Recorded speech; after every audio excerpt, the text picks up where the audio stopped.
Chapter 1. Painting in the middle of the night wasn't all it was cracked up to be. To the average non-shifter, it might have been the 200-year-old werewolf, howling at the full moon that spoiled things. He might have appeared frightening, the ridge of his back arching high as streams of golden moonlight glinted off the sharp points of his canines. But no. To Isabelle Connelly, it was the weather kinking her plans. Gusts of winter wind whipped over the cliffs of Maher and slammed into Isabelle, freezing her to the bone. She clutched her paintbrush tightly and swiped gently across the canvas to accent the slope of Neil's tail. "If you don't stop twitching," she said, staring down her furry subject over the top ridge of her clipboard, "I swear to God I'll paint you with a chipmunk tail. We've been out here for hours, and the weather's only getting worse," he said. Through the Irish wolf pack communication process of mindspeak, his voice, smooth in its lilt, hummed through her head. "I'm freezing my arse off." "Toughen up," she projected back. "At least you've got your coat to keep you warm." Well, she had a trench coat on, but nothing blocked the wind like layers of fur. Isabelle knew firsthand. Being born to werewolf parents meant she could shift at whim, full moon or not. And although the pull of the moon tugged on something in her middle, urging her to shift into a wolf and join Neil, she resisted. "We should go before someone sees us," he said. "We'll be fine." She adjusted the portable LED light illuminating her palette. The tourists are long gone. Even in human form, she could propel her thoughts into Neil's mind. He could block her if the urge struck him, but he'd be stupid to obstruct the mind. Speak of the Alpha's only daughter. Besides, she continued, standing back to admire her work, "I'm almost finished." Kinking her neck and narrowing her eyes, Isabelle focused on the dark-haired wolf, his hunched back and striking blue eyes set against the stunning backdrop of shadowed cliff and raging sea. She tapped her brush against the canvas, creating a haze of black fur around his tail. A few more minutes. She dabbed the brush, whipping the tip to give Neil's tail a stronger emphasis. The fear of being caught out here is part of the thrill. She stood back after a final stroke. "Okay, you can give it a look." "Thank God." Neil bounded away from the rocky ledge of the cliff. He gave a full body shake as he approached her side and set his gaze on the painting. "Amazing, Isabelle. My mum is going to love this." "I'm glad," she thought, and swiped her hands on her painting pants. "She's been so kind to me over the years, it's the least I could do." Neil's mother had worked in Connelly Castle as one of the serving maids when Isabelle was young. Mary had been the only female figure in Isabelle's life, all 107 years of it. Since Neil was Mary's only son, he'd grown up in the castle too and had become more like a brother than a friend. He looked up at her with wide wolf eyes. "You sure you don't want me showing it to Mr. Connelly?" "No," her voice broke the silence of the night. "My dad doesn't want anything to do with my art." She may have been little Isabelle Connelly to her father, but she was Bella Nolan to the art world. Her paintings of werewolves in majestic settings had been sold worldwide, sometimes for hundreds of thousands of dollars. There weren't many who knew the truth. "But you've got a magic touch with those paintings of yours. You're a rising star in London." He patted his paws around the dirt. "Probably America too. Wouldn't Mr. Connelly like to know before he—" "I'm working up the nerve to show him," she interrupted, removing the canvas from the board. "But I want to do it on my terms and in my own time." Neil didn't know, but she'd already set in motion the plan to reveal the truth to her disapproving father. She'd spent the last year hunting down her paintings from all over the globe. She tracked the auction circuit, noting buyers' addresses, and making them offers they couldn't refuse. Money wasn't a problem. Not when time was slipping through her fingers. She didn't have long to show her father what she'd accomplished with her art. He'd been sick for a little more than a year. A rare form of cancer that affected only werewolves had spread from his lungs to his lymph nodes. Wolf pack doctors had given him less than 2 years to live, though they couldn't know for certain how long he really had left.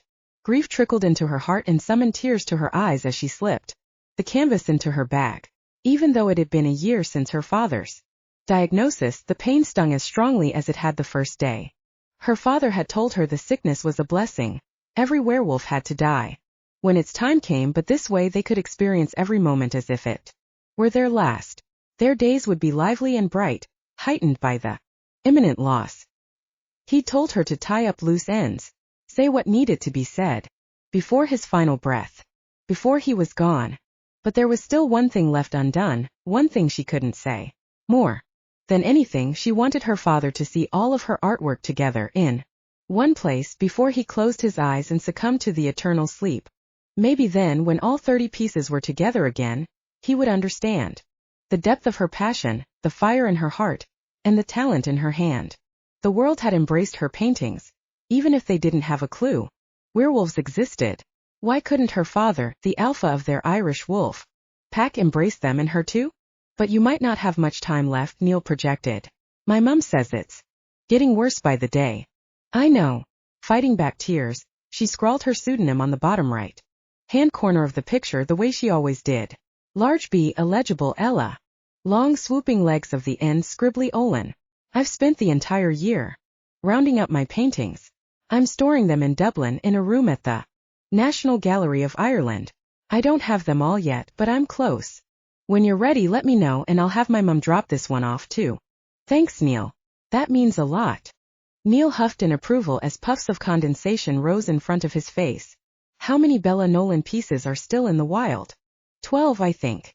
She gathered up her painting supplies and tried not to think about how long it would take her to find the last few pieces of art. Well, 13 if you count the first painting I did of my father. But that one is long gone now. What happened to? Her phone bleeped from her bag, interrupting him. Thank goodness. She didn't want to delve into what happened with her first painting. How could she explain the story yet hide the pain? Her father had said painting was a waste of time. An alpha's daughter should spend her days and nights studying tradition and pack policy. How could she express the shame she'd felt when her father flung her precious first piece of art into the hearth? It hadn't been lit when he'd chucked it, but after she'd left his den crying, she'd heard his order for the fires to be lit. She'd felt the warmth spread through their mansion outside the city. The sharp, shameful burn of disgrace smoldered deep in her heart. Even now, her phone bleeped again, silencing the thoughts of her father's disapproval. She yanked the cell out of her supply bag and read the text as it flashed over her screen. Found another Bella Nolan piece in San Francisco. Werewolf in Venice. Thank God. Jolts of elation shot through her. Finally found you. Werewolf in Venice had always been one of her favorites. She'd painted it 15 years ago on her third trip to Italy. She could still remember the fluid lines of the water, the fanciful stone dwellings, and the sleek form of the gray werewolf as it stood proudly in the center of the bridge over Rio di Palazzo. She read the next text as it popped up. Up for auction next Saturday, 10 o'clock. A.M. McDougal's auction house in San Francisco. She wouldn't have to mess with a buyer or collector, offer a price, and negotiate until she was blue in the face. No, this would be easy. Werewolf in Venice was about to come home. Deep inside her something tugged. Her father had always loved Venice. It was where he took her mum for their final anniversary before her death. She couldn't wait to see her father's face light up when he set his eyes on all her work displayed in one place. In Dublin, their hometown. I hate to cut this short, Neil, Isabelle said, gathering the last of her things. But I've got a plane to catch to San Francisco. Sounds like a good time, Neil projected, nudging the bag of brushes closer to her foot. Just make sure you don't leave your heart there. What does that mean? She turned to him. You know, like the song. His big furry head swung from side to side. I left my heart in San Francisco. Just so you know, Neil, she said, slinging her bag over her shoulder. You don't sing any better as a wolf. Still tone deaf. He bumped her playfully and she laughed. Where will you stay? He rested on his back haunches. The San Francisco wolf pack doesn't welcome us anymore. Not after your father's last visit with the late Mr. McGrath. I know, she said, thinking about the bad blood between the McGraths and the Connellys.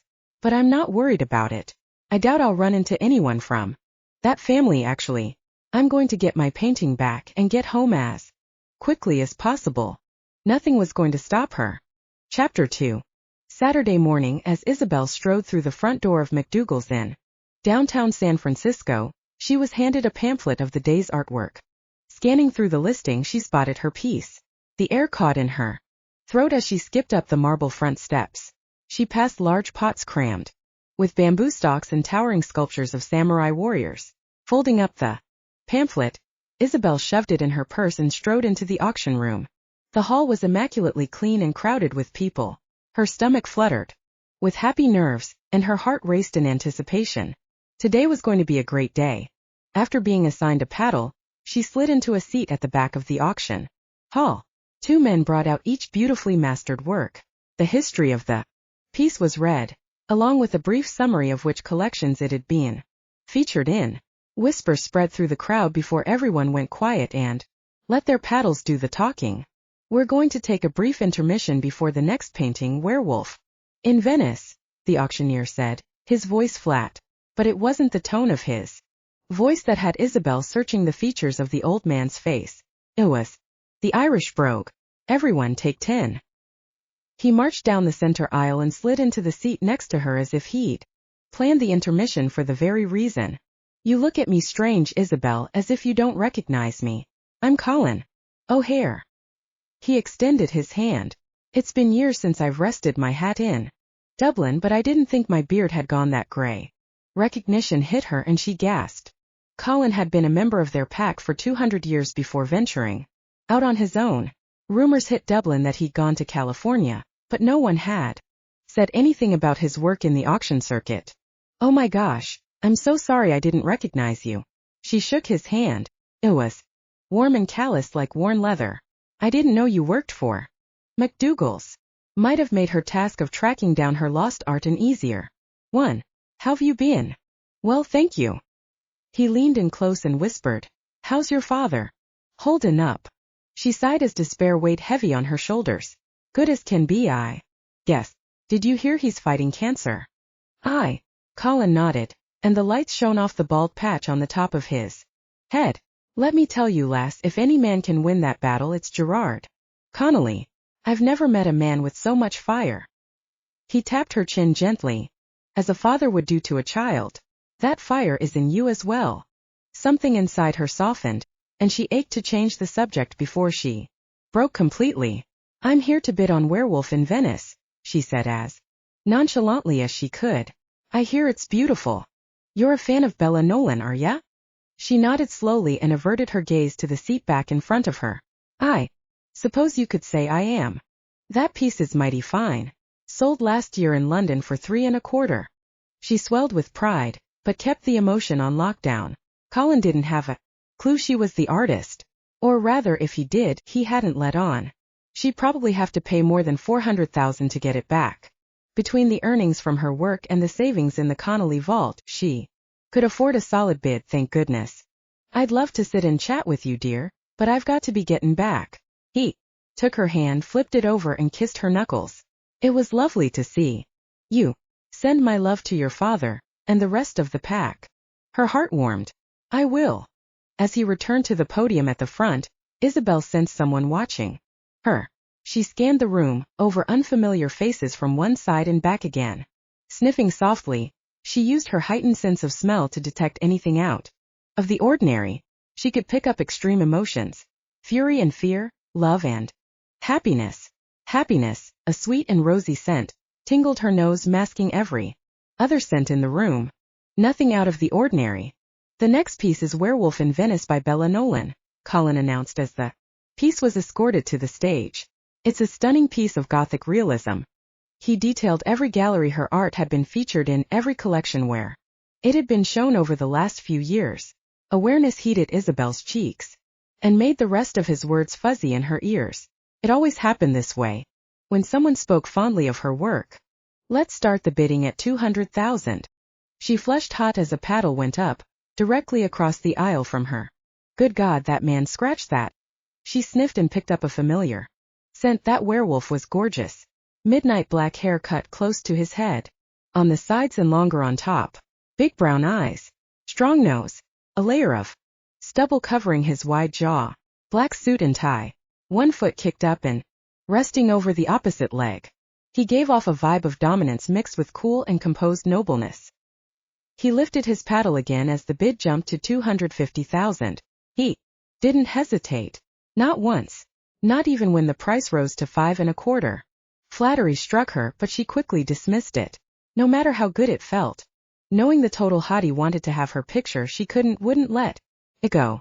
600,000 to Mr. McGrath, Colin said. Any other bids? Isabelle's gaze snapped to the Greek god. McGrath? Oh, she had his number now. He maybe been sexy as hell, but he was a snake. Evil to the core.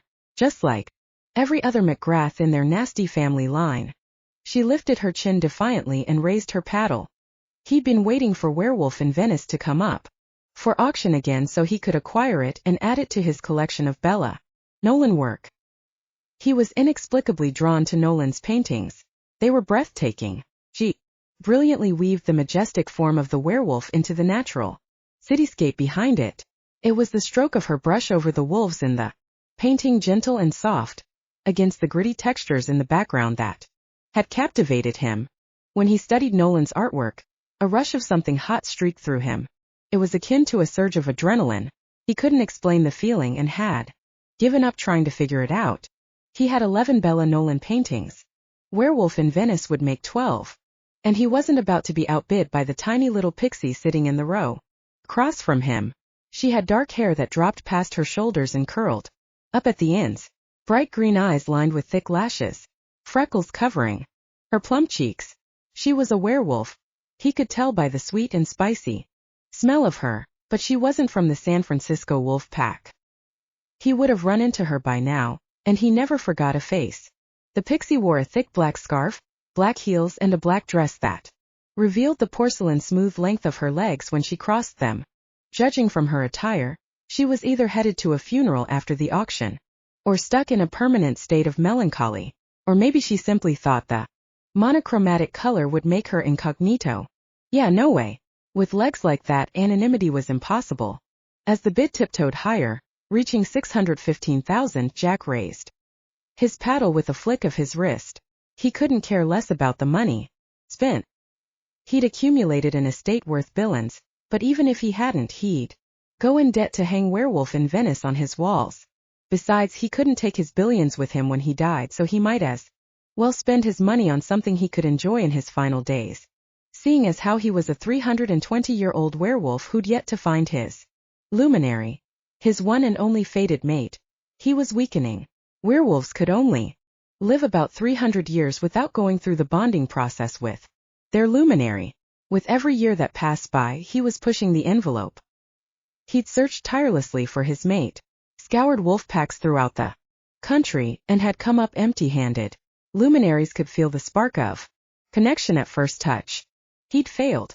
End of discussion. End of his life. A shaky breath ripped from his lungs.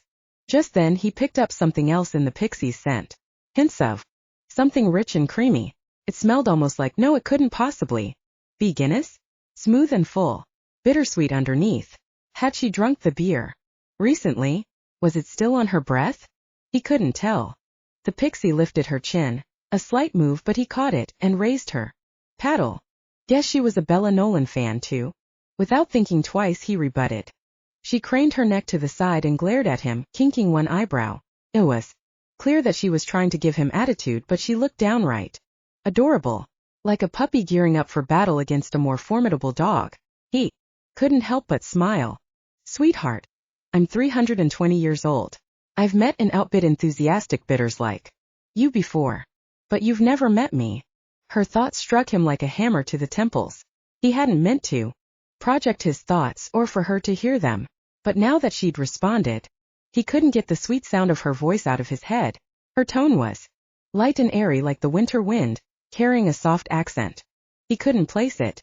English, Irish, definitely European. With a huff, the pixie redirected her attention to the front and raised the bid again. I can do this all day. Her lips twitched in irritation as her words pulsed through his mind. You might as well go home now. It'll save you some embarrassment. Exhilaration fired through his veins. There was only one thing he loved more than a challenge, a tantalizing game of cat and mouse. Keeping his eye on her, Jack bid until the price reached 750,000 and the room erupted in excited whispers. Pixie fidgeted in her seat, shifting her weight from one hip to the other. Don't overextend yourself, he projected. Don't worry about me. She waved her paddle. Worry about what your friends in the auction circuit are going to think when you're outbid and lose this painting. He bid again, without hearing the next price. She matched him. A smirk curled the corner of his lips as he met her eyes. Fiery determination burned in those emerald depths. Her eyes stunned him, twinkling bright and holding him captive, but not enough to miss the price of the painting rise. Near $1 million. He winked, and then lifted the paddle slowly. She fumed, her nostrils pushing out slightly, her lips tightening in agitation. As the room quieted, Jack's heart raced. Time slowed. Something hot, like molten lava, flooded through his body, making his arms and legs weak. It was the same reaction he had when he pushed the limit and cheated death. He'd become intimately familiar with the feeling. Since adrenaline rushes were the only way he was staying alive, he'd had to find new and interesting ways to keep the blood hammering through his veins. For the past 20 years, he'd been living on borrowed time, jumping from one heart-pounding adventure to another. Although he couldn't explain it, the pixie sitting across from him was giving him a rush. It was new, interesting, and definitely heart-pounding. He didn't want to let Werewolf in Venice slip through his fingers, but what if he let her outbid him? It'd be a loss to his collection, sure, but if he took home the painting, the pixie would be angry and embarrassed, unforgiving. He let her win, however, he could congratulate her, strike up conversation, invite her to dinner where they'd talk about their mutual love of Nolan's work, and then when dessert came to the table, he'd escort her back to his place. He'd gladly lose the painting to keep the adrenaline pumping through his veins. The way it was now. A tiny bleep sounded from her direction. Dropping her paddle into her lap, she fished her cell phone out of her purse and checked the screen. Jack wasn't mistaken, the color drained from her cheeks. She blinked quickly, her lips parting in disbelief. Or was it sadness? Sold, the auctioneer declared from the front. To Mr. Jack McGrath for $1 million. Victory. The pixie flipped her gaze to the front and then to him. Alarm flickered in her eyes before she stared at her phone once more. Congratulations on your win, she projected, sliding out into the aisle. Too bad the piece didn't go to someone who'd truly appreciate it. Good day. What the hell did she know about him or the art he appreciated? He watched his painting being escorted to the back and then followed the pixie into the foyer. She was already gone.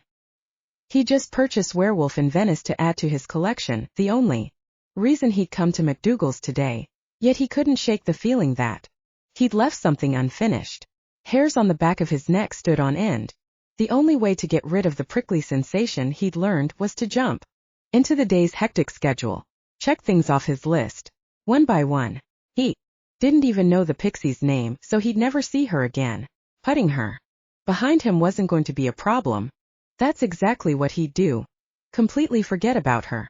Right after he hit up Johnny Foley's Irish pub and quenched his thirst for a Guinness. Chapter 4. Make it through the night, get the painting, go home. Repeating the plan to herself didn't ease her nerves. Parkti na garagin. The heart of Golden Gate Park. Isabelle checked her reflection in the mirror. For the 10th time. Her hair was in the in-between stage where it looked too plain if she left it down, but couldn't pull it up without strands falling out. She'd settled for a low updo with tons of bobby pins and minimal makeup. Her dress was classic. Black silk down to her ankles with a slit up the front. This wasn't really a date after all, so why bother getting fancy? It didn't matter what Jack thought he felt. There was no spark in his touch. Nothing that would make her even think for 1 second that he was her Luminary. Imagine that. A McGrath and a Connelly. Fated mates. Scoffing out loud, she adjusted the top of her dress. Her father would freak if he found out what Jack had said. Even thinking about the pairing would make him go ballistic. He'd probably put out a bounty on Jack's head. Surprisingly, the idea wasn't entirely grotesque. He was easy on the eyes, but he was also absolutely undeniably annoying. He wouldn't even consider selling her the painting until she was halfway out of his drive. At least Jack hadn't been as bad as she'd expected, as bad as her father had made a McGrath out to be.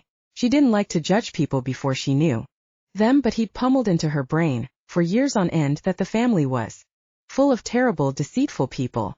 She had yet to see that side of Jack, but still a part of her was waiting for her father's words to ring true. Lifting the front of the dress she'd bought a few hours before, Isabelle strode up the steps toward the de Young.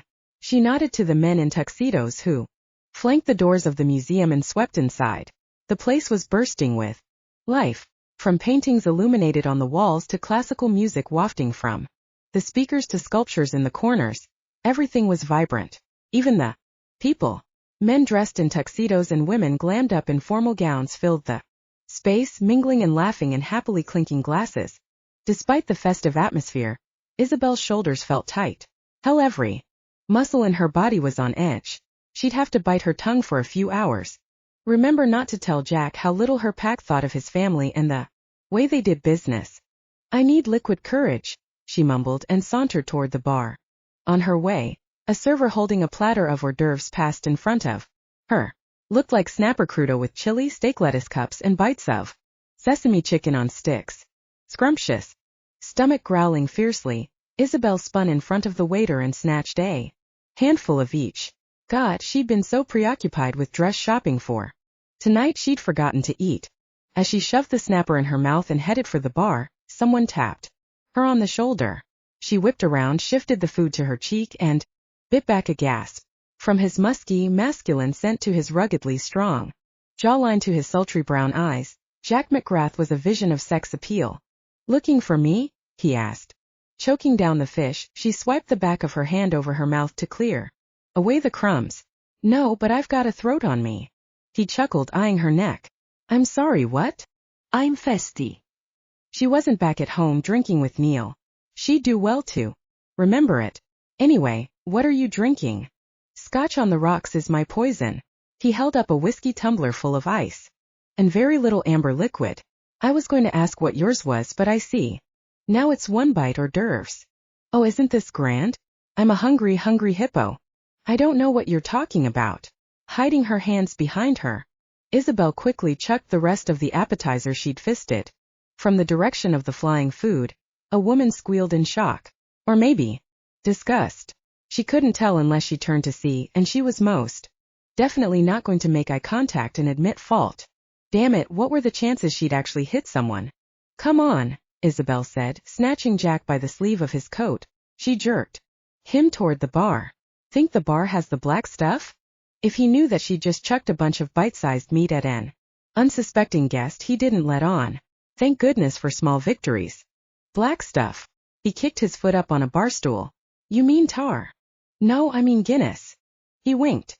I know what you meant, but some would think those two were one and the same. A Guinness for the beautiful lady, he called to the bartender, and then set his almond-shaped eyes on her. Anything else? My painting. Smiling smugly, she propped her elbow on the bar. Since you're offering. He smiled, but only one corner of his lips quirked, and it was sexy as hell. We'll get to that. I figured, but it was worth a shot. Of course it was. Come on, he said, sliding her drink from the bar and handing it to her. I want to show you something. A taste of home, perhaps. She followed him reluctantly, merging into the crowd and zigzagging toward an area with a sign that read National Galleries of Scotland. He hesitated as she passed through a marble archway and ghosted a hand over the small of her back. Even though he didn't touch her, she chilled, her skin going tingly all over. Had they walked under a vent? They entered the Scottish gallery, and knots of tension loosened in her shoulders. Her arms dropped to her sides. Wow, this is grand. She filled her lungs and let out a deep, relaxed sigh. Really grand. This was the type of experience she wanted her father to have with her work. Before he died, he should feel enraptured by the art, as if it were a part of his soul. That's the way she felt when she painted and why she felt connected to every single piece. How long will you be staying in San Francisco? Jack asked from behind her. Completely enthralled, she paused in front of a nature painting by Paul Cézanne. I'm not sure, but I'm anxious to get back. What's the hurry? If she wasn't mistaken, he sounded genuinely disappointed. But McGrath didn't feel anything. Ever. I miss home. While that was true, there was more to it than that. She wanted to spend every last second with her father, before there weren't any seconds left. Her stomach clenched into a knot as dread seeped in. I have family waiting for me.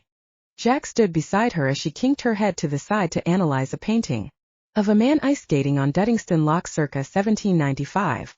It was a masterpiece. Painting perfection. It had been created en plein air too, if she had to guess. By the wisps of light in its layers. Have you enjoyed your time in the city? He asked, his voice tight. I find it hard to believe that you bargained tonight for the painting yet.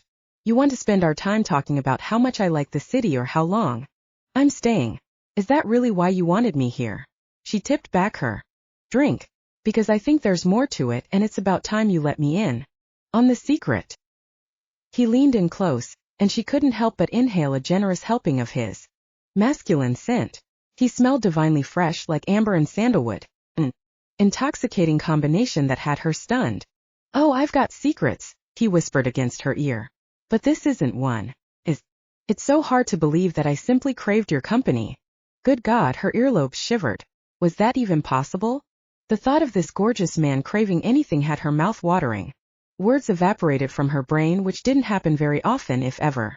Despite herself, she relaxed. Probably had something to do with that smooth, a silk voice. That's your big secret? She asked, stepping up to the next painting. You wanted to spend time with me and chit-chat. Sure. He followed her, a constant presence at her side. But he wasn't pushy. Oh no. He glided over the floor a few feet behind her, his free hand in his pocket, the tuxedo coat stretched taut over his impossibly broad shoulders. And damn if those pants didn't pitch over his obviously impressive groin. Have you done anything fun since you've been in the city? Oh, there were a few fun things she was thinking about doing at the moment. Enjoyable, naughty things that made her girly bits tingle. I'm sorry, what? He smirked, as if he had caught her staring at his package. What have you been doing to occupy your time? Keep your eyes up. I haven't been here long enough to see as much as I would have liked. I flew in right before the auction. And you're already eager to return? She nodded. Why not stay a few days? His dark eyes glimmered with something devious. You can see the city while you're here and experience all you can. And let me tell you, hotels are so impersonal. You'd be better off seeing the city from a local's point of view. If you want, you're welcome to crash at my place. Oh yeah, baby. No, wait. She was supposed to hate him, wasn't she? He was a McGrath, for crying out loud. How easily he could make her forget. You can waggle your eyebrows all you want, Jack, but I wouldn't go home with you if you had a collection of 10 Bella Nolan paintings. He grinned, as if he hid the most delectable secret. Actually, Glasses clinked from the main room, interrupting him. When she met his eyes, once more the dark twinkle in them had vanished. Museum patrons mumbled low, their whispers melting together into an incomprehensible wave of conversation. We should see what that's about, she said, watching the crowd form near a large painting on the back wall. They're starting some sort of speech. It's nothing interesting, believe me. Besides, we haven't seen all the artwork in here. Jack brushed by, bumping into her with his shoulder. Gooseflesh pebbled over her arm. Look at this one. She was still trying to get rid of the chill spreading through her chest when Jack stopped in front of an oil painting of Niagara Falls. I'm blown away by the whole process, he said. How an artist can take a blank canvas and turn it into a masterpiece. I don't know anything about painting, though artwork like this has always fascinated me. Isabelle tore her eyes away from the main group and approached his side. Maybe you should pick up a brush and give it a go, if you're so intrigued by it. It's not about the process, so to speak, but the people behind the art. You can almost sense what the artist was feeling when he painted this. Turning slowly, he stared her down with those smoky brown eyes.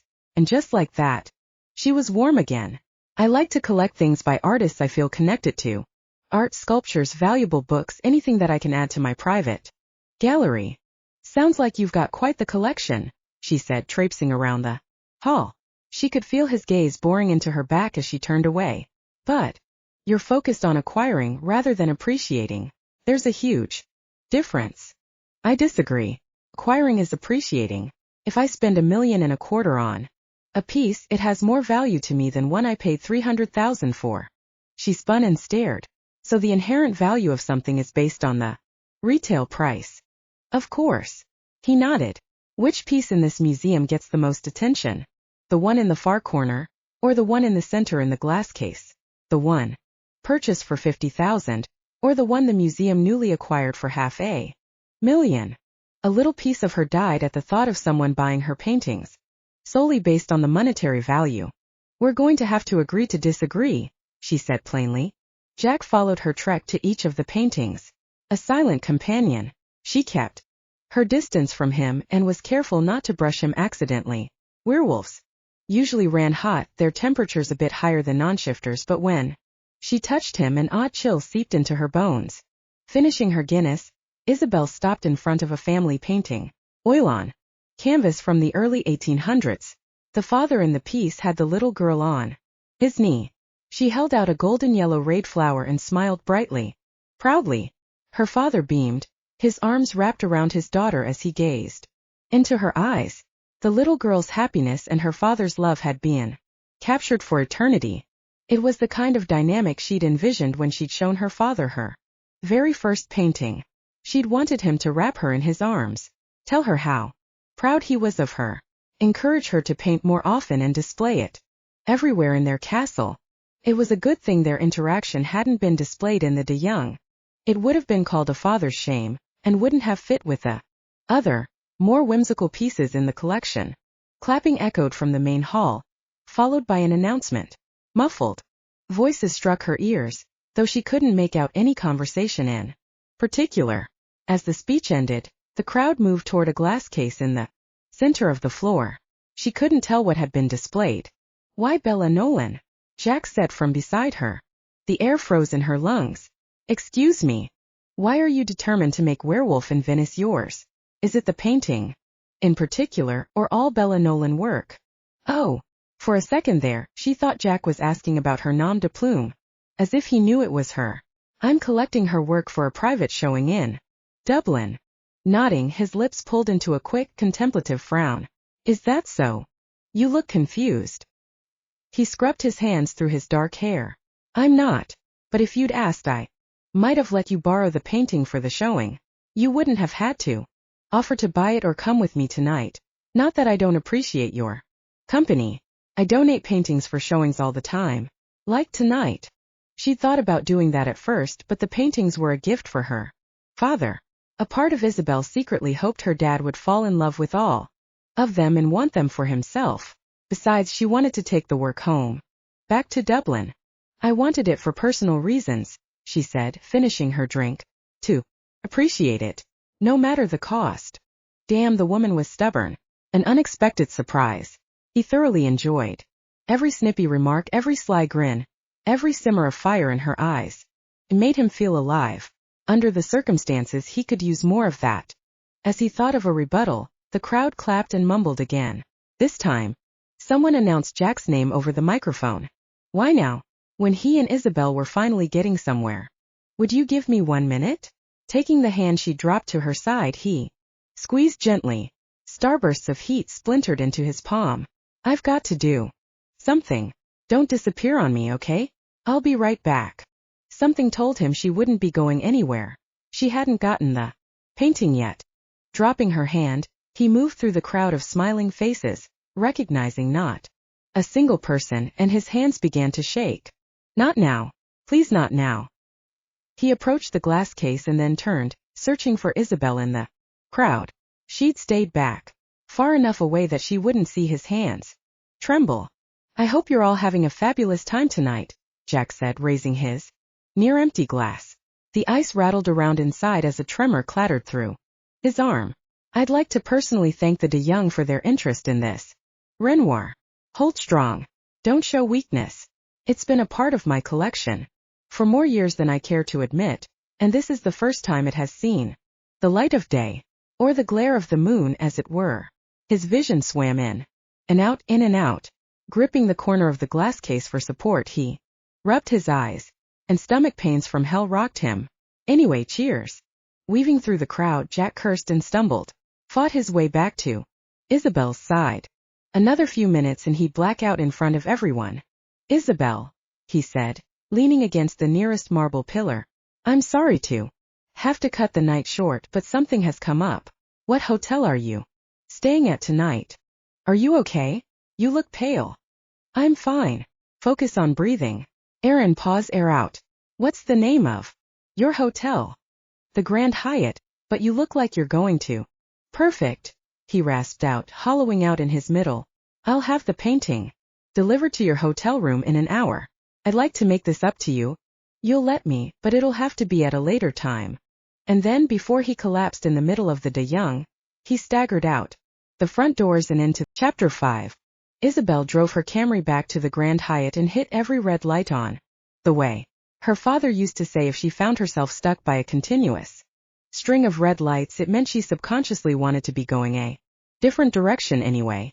He said it was fate's way of giving chances to stop and rethink the route. She wasn't sure she bought into it, but the constant stopping gave her a ton of time to think. She still couldn't make sense of what happened between her and Jack. They had chemistry. She'd felt it on her end anyway. He'd asked her to come to the museum, and then he up and left? What the hell was that about? She had to have missed something. His hands had started to tremble, she'd noticed that much. Was he nervous? Borderline drunk? Regret washed over her in a bitter wave. Why'd it bother her so much that he took off and deserted her at his own artwork display anyway? It wasn't like she wanted to spend the rest of the evening with him. Trying not to think about Jack or what she wanted to do to him with him, she corrected. She swapped her evening gown for yoga pants and washed her face. She slipped into bed. Someone banged on her bedroom door. Yes. Shuffling over, she peeked through the peephole. Who is it? A petite young woman with frizzy brown hair stood in the hall, holding up an awkward-shaped box. Hotel management, she said. We have orders to drop something off to your room at precisely this hour. It's from Mr. Jack McGrath. Jerking open the door, Isabelle met the manager with a smile. Thank you, she said, and took the painting with more eagerness than was probably necessary. Painting. It was perfect and finally coming home with her, and there was a note pinned to the back. She yanked it off and read aloud. Isabelle, I'm sorry I had to run out on you tonight. That's not how I envisioned our first date ending. Oh, go on, Mr. McGrath. How do you really want to finish it? I wanted to tell you earlier, but I have another piece of Bella Nolan art. Werewolf in Manhattan. Shut the front door. If you agree to have coffee with me tomorrow morning, the painting is yours. Please accept my sincere apology and meet me in front of your hotel at 10 a.m. Jack. Seriously? These two paintings were proving to be the easiest, cheapest finds ever. She would have paid millions to bring two of them home, but it seemed all she had to do was go on date number 2 with Jack. Not such a bad deal considering he was the hottest man she'd ever laid eyes on. Staring at him for another day didn't sound so bad. She set up the painting on the desk across from the bed and let her eyes skip over its colors as she dozed off. Except she woke up 30 minutes later and couldn't go back to sleep. She tossed and turned all night, thinking about how she was going to get all the paintings back. If only the other 10 were as easy to snag as this one. She worried about how she'd display them in the National Gallery of Ireland, and what her father would say. When she crawled out of bed at 9, showered, and then dressed in jeans, black riding boots, a gray tank top, and a black cardigan, she still didn't have the answers to any of those things. But she knew how to find one more painting, and it was waiting for her downstairs, in Jack's arms. As she made her way into the lobby and then out the front doors, she searched one way and then the other. No sign of Jack. Sighing, she cinched her purse over her shoulder and waited. Isabelle, a deep voice called. Over here. Looking past the line of taxis, Isabelle spotted Jack standing in front of a black stretch limousine. He wore dark jeans, a deep blue sweater, and black boots. A shadow of stubble emphasized the rugged lines of his jaw and cheekbones, and there was a light in his eyes that hadn't been there yesterday. He appeared almost hopeful, if she had to put her finger on it. And in his hands were 2 Starbucks cups. Delicious. The coffee looked good too. The note said you wanted to have coffee with me, she said, gazing out the passenger window of his limo. Didn't we just take the exit for the San Francisco International Airport? As she turned to him, her hair fell over her shoulder in silky soft waves. Took every ounce of willpower surging through Jack's veins not to reach out and brush a few loose strands out of her face. Don't move too fast. You'll spook her. You're observant, he said, taking a long drink of his Americano. We're taking a short flight to Napa. A what? She turned her full attention to him and glared. Where are you taking me? Napa. It's wine country and we'll be back by tonight. You can leave after that if you want. She quirked an eyebrow, though he didn't pick up one iota of resistance. You didn't say anything about a flight. That's right, I didn't. The limo pulled into a private gate and swept around. A large hangar.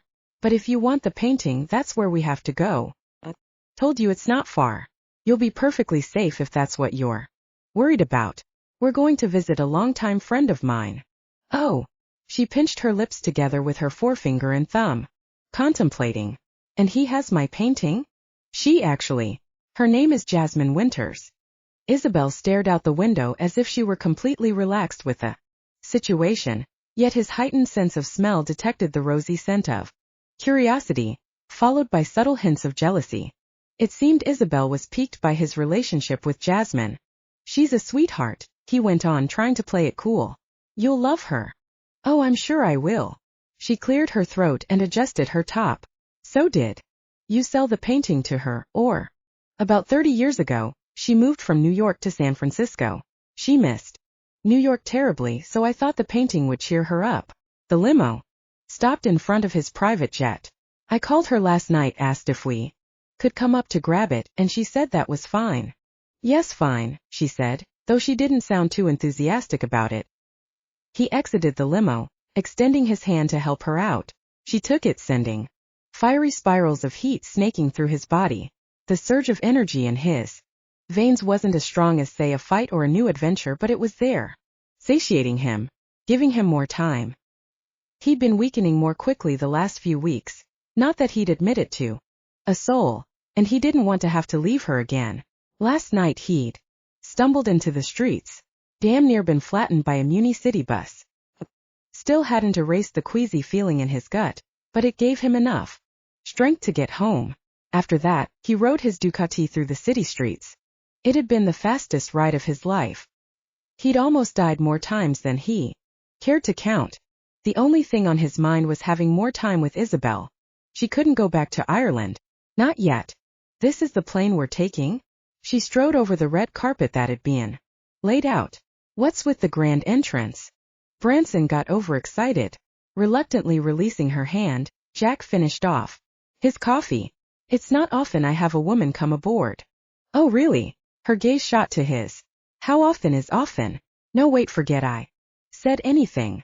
Rather than answer, he spread his arms wide and guided her toward the small aircraft. After you. She ducked inside, giving him an unobstructed view of her curves, and took the seat nearest the window. He sat beside her and leaned back in his swivel chair. Never, he said finally. I'm sorry. Never. He buckled in as the door shut behind them and the engines warmed. I've never taken a woman anywhere in my jet. Oh, she said, meeting his stare. Pleasure flared in the depths of her eyes. But if you did, I bet the red carpet treatment would make women fall head over heels in love with you. I'm not concerned about getting women to fall in love with me. Is that so?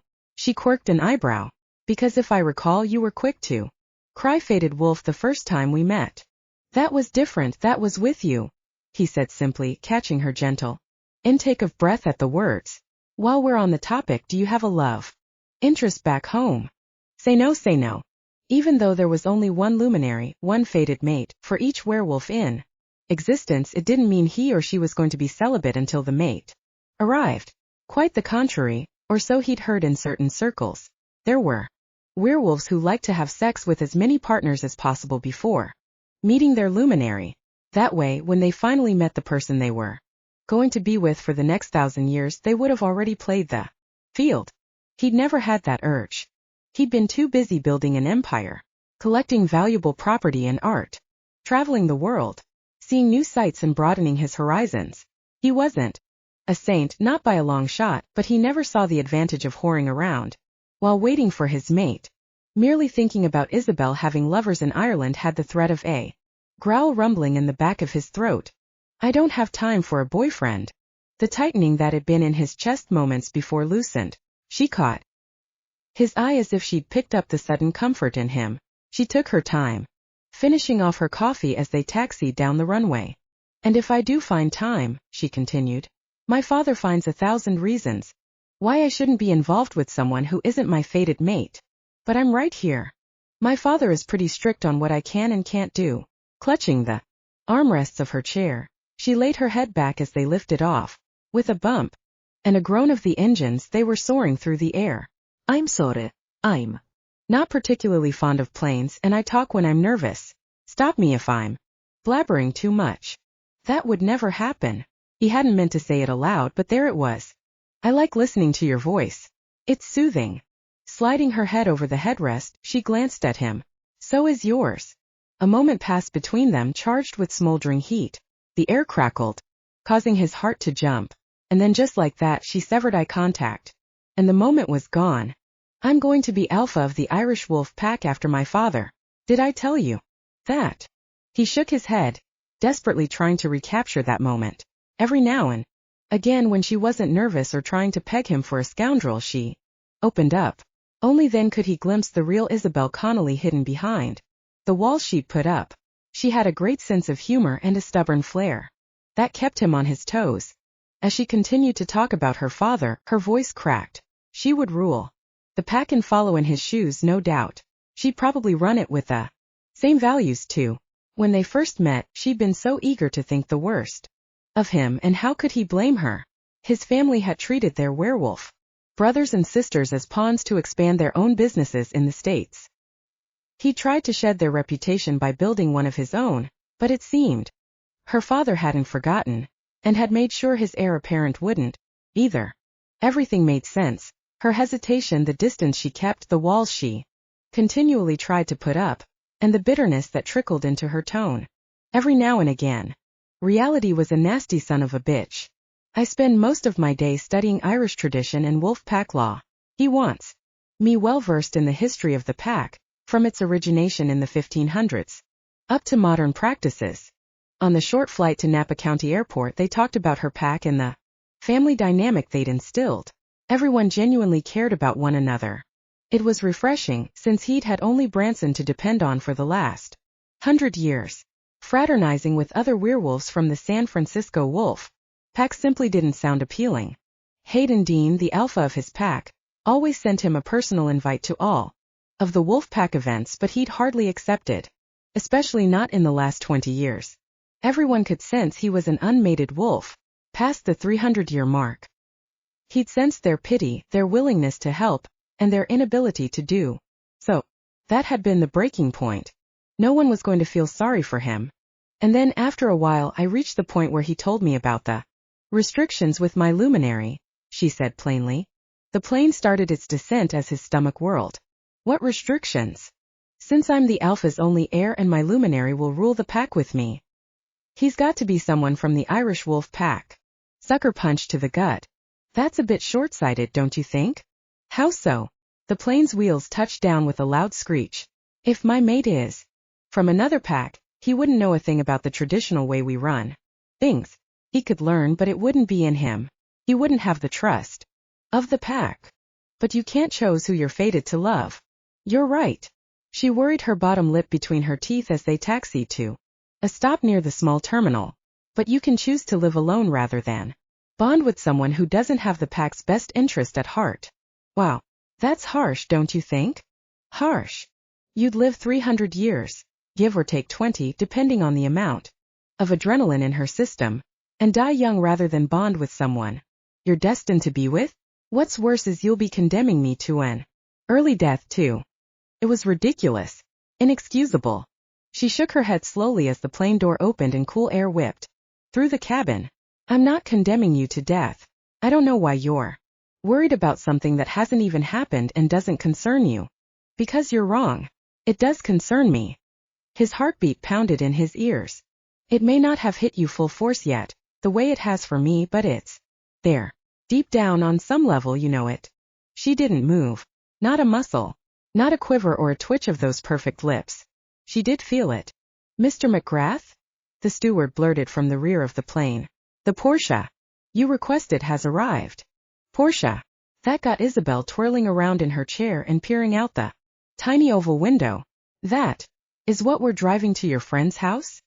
It's a Porsche 911 GT2 RS. Yeah. She chuckled. Whatever that means. The car was black as night. Fin on the back. 620 horsepower. Sleek and mean with the smooth gliding curves of a sexy woman. It's the fastest street-legal model on the market. Jack shrugged, itching to push it to its limit. If we have to take a drive through wine country, might As well do it in style, right? He smirked as the steward extended the keys toward him. Care to see how fast it can go? Hell yes. Standing with lightning-quick speed, Isabelle snatched the keys out of the steward's hand. And I'm driving. Chapter 6. Jack could barely focus on his GPS. Turn right. Isabelle shifted, barreling around a sharp curve. Hard left. Pedal to the metal, she did as she was told and gripped the wheel tight. The car hugged the bend effortlessly, even though they buried the speed limit. Up ahead, he said over the powerful purr of the engine. 1 mile. Winery is on the right. But the winery came faster than she anticipated. Guess that's what happened when you drove 100 plus. Right here. Jack's voice constricted. You're going to miss it. No, I'm not. She downshifted, causing the engine to roar. Hold on. Braking hard, she waited until the car was below 60, and then released the brake and turned right. The car lost traction, and exhilaration filled her. Right up. Jack gripped her knee, squeezing tight. Glancing at him out of the corner of her eye, she recovered from the skid, shifted again, and came to a sudden stop in front of a Tuscan-style home. Tall pillars. Stone moldings on the front. Soft mood lighting even in the daylight. And now that she had the chance to check out her surroundings, grapevines stretched out as far as the eye could see. Leaning over, Jack yanked the keys out of the ignition. I think I'll take these. She giggled, but as his hand brushed her knee she went hot. Did I scare you? She asked, rubbing the spot that was still tingling from his touch. It was just what I needed. What did he mean by that? Before she could pry, he opened the door and got out, stretching. She followed, meeting him on the passenger side of the car. Out of morbid curiosity, she checked his hands. They had been shaking last night, after all. Now they were still and sure. Strange. Jack! A woman's voice called from the direction of the front door. Her accent was thick. Spanish, maybe? Italian mixed with a little Greek? Get over here and give me a hug. Great to see you, Jasmine. He waltzed over and scooped her up into a huge embrace. As he spun her around, Isabelle got a good look at Jack's friend. His only friend, it seemed. Branson excluded, of course. Jasmine was taller than her. Probably 5'9". Razor-short blonde hair, falling around her face and framing her chin. And she was skinny with boobs, damn it. Wearing a flowery maxi dress, a cropped jean jacket, and wedge sandals. Some things in life weren't fair. The place looks amazing, Jack said. As do you. When he set her down, she nudged him with her elbow and then pointed at Isabelle. Going to introduce me to your lady? Your lady. She wasn't his any more than the Porsche cooling off behind them. A hint of sadness pricked her, making her frown. Shaking it off, Isabelle stepped up onto Jasmine's patio and extended her hand. I'm Isabelle Connelly. We're looking for a Bella Nolan painting, Werewolf in Manhattan. Jack rolled his eyes. She's bound and determined to find pieces to add to her collection in Dublin. It's all she talks about. Oh, I see. Jasmine shot Jack a perfect smile. But why don't you just? Do you have it inside? Jack cut her off, touching her arm as he spoke. Would you mind if we saw it first thing? Isabelle's gaze homed in on his touch. He held Jasmine's arm just above the elbow. His touch was gentle and reassuring, his fingers lightly brushing against her skin. A low hum rumbled through Isabelle's belly. It was the strangest thing. Coffee didn't normally give her indigestion. If you're ready, Jasmine said, starting into the house. It's right this way. Eager to set eyes on her painting, Isabelle strode inside before Jack and was instantly taken aback. The entire place was covered in white marble sculptures. Small pieces stood on windowsills. Larger ones were situated in the foyer and in the corners of the great hall that led to the living area. More sculptures greeted them there. There were angels, kings, and couples lost in loving embraces. Your home is stunning. She couldn't help but traipse slowly, taking in every inch. How long did it take you to collect all these? Better part of 200 years. Jack helped me find this one. She brushed her hand along a sculpture of Aphrodite as she passed. Remember the auctioneer winking at you? He chuckled. I remember. You could have had any woman you wanted, Jasmine said, shooting Jack a sideways glance. Isabelle could have mistaken the gleam in her eye, but Jasmine sounded jaded. But you pushed everyone away, she continued with a sigh, and then turned her attention to Isabelle as they wound through the formal dining room. He's a loner, this one. Better guard your heart. Oh, don't worry, he blurted from beside her. She's built up Fort Knox. Around it, no one's getting in. Jasmine chuckled. You sound as if you've tried. Isabelle glanced at Jack out of the corner of her eye. His jaw clenched and unclenched. His lips pressed white. And then he met her gaze. Though his body was tense and his movements jerky, there was a softness in his eyes that contradicted all of it. As they strode down a narrow hall that smelled of rose petals and vanilla, Jasmine said, I keep the painting in the bedroom. It reminds me of the city I love so much.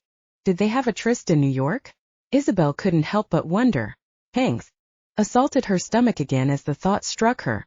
Jasmine opened the door and they swept inside into a world of white bedding, pillows, fluffy blankets, white floors, furniture, and curtains. And there on the wall over the Ice Queen's bed hung Werewolf in Manhattan, the only splash of color in the pristinely monochromatic room. She couldn't help but hold her breath. It was as beautiful as she remembered.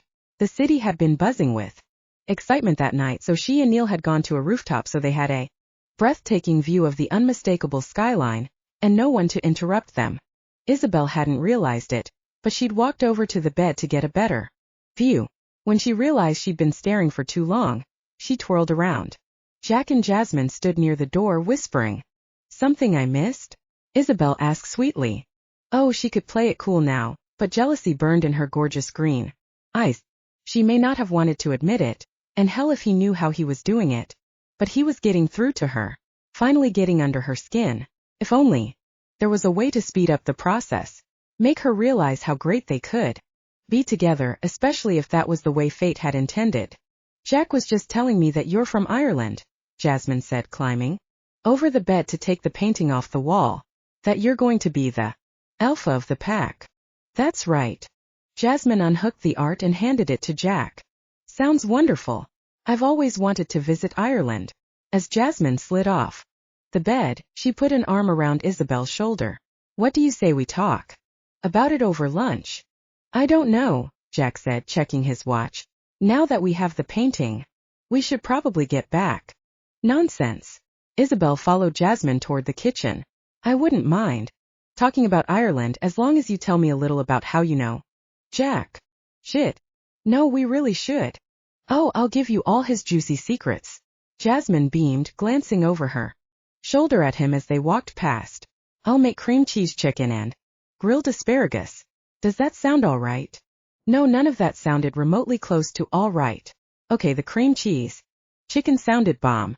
Despite the resistance flaring in him, he followed the women anyway, confused as hell how they went from strangers to best friends in 2 seconds flat. Jasmine was all business in the kitchen, sweeping from the countertop grill to the sink and back to the island where he and Isabelle were seated. She put the asparagus on the grill, drizzled it with oil and spices, and then went to work seasoning the chicken. For a few minutes Jack thought he was in the clear. Jack and I met at a sorority house, she announced, stirring spices. Here we go. Resting his elbows on the granite, he tented his fingers together and listen. Isabelle did the same, as if she were mocking him, and when he glanced at her out of the corner of his eye, she bumped him. The playful move lit him up inside, sparking a smile and a feeling of lightness that hadn't been there before. That was a few years after I moved back to San Francisco. About. She patted the chicken and stared off into space. 28 years ago, I guess. Let me tell you, Jack McGrath was on the prowl. He grimaced. Do we really have to go into this? Yes, the women blurted in unison, and then they smiled. He wouldn't take anyone home though. Oh no. He would go to the parties at the werewolf sorority houses on SFSU's campus, have a drink, introduce himself, stay for a few hours and then bolt. Never stayed with one woman long enough to have anything serious, even if he hadn't found his mate. She threw the chicken on a second grill next to the first. This one had high sides. Can you believe it? Isabelle shook her head and bumped him again. Sorority houses? Is that where you were looking for your luminary? One place among many. His voice sounded solemn, though he hadn't meant it to. I searched for years. He held her gaze longer than necessary to drive the point home. He didn't want just anyone. He wanted her. And now that he had found her, he wasn't letting her go. He wasn't very charming back then, if you can believe it. Jasmine wagged a spatula at him before turning the chicken. But along the way everything flipped on its end. He wasn't very charming back then? Isabelle parroted, grinning. As if something changed. The hair on the back of his neck stood on end. I'd rather not talk about it. Jasmine stood with her back to them, hand on her hip, staring at the chicken. And then after a few moments she dumped cream cheese, heavy cream and milk into the pan. It was a heart attack in the making but smelled tasty. He used to go out more but would have this apathetic, almost grumpy expression on his face for years. Remember Jack? Pouting into a frown, she raised her shoulders up and looked as if she were giving her best imitation of Grumpy Cat. Like this. Isabelle cracked up beside him. That's a good impression. Jasmine. But then he bought 2 Bella Nolan paintings. Taking the asparagus off the grill, she rolled a few onto each plate and then flipped the coated chicken onto the top. He stopped going out, but when I'd stop by to check on him he seemed happy, as if the paintings truly eased whatever pain he was hiding inside. Oh, that's deep, Jasmine, he said, staring at his food the second she slid it over the island. Is that what your psychology degree did for you? She shrugged, standing across from them with her own plate. Am I off base? Isabelle's gaze flipped between them. It's reaching, he answered quickly. Jasmine mumbled, her cheeks full of chicken. That's why you gave me Werewolf in Manhattan, wasn't it? Why? Isabelle said, scooting closer, so close their arms brushed, sending chills through him. Why'd you give it to her? So I wouldn't feel so lonely, Jasmine answered for him. If it worked for him, so he didn't feel lonely without his luminary, it would work for me. As he chewed slowly, trying to keep food in his mouth so he didn't have to talk, Isabelle's gaze heated the side of his face.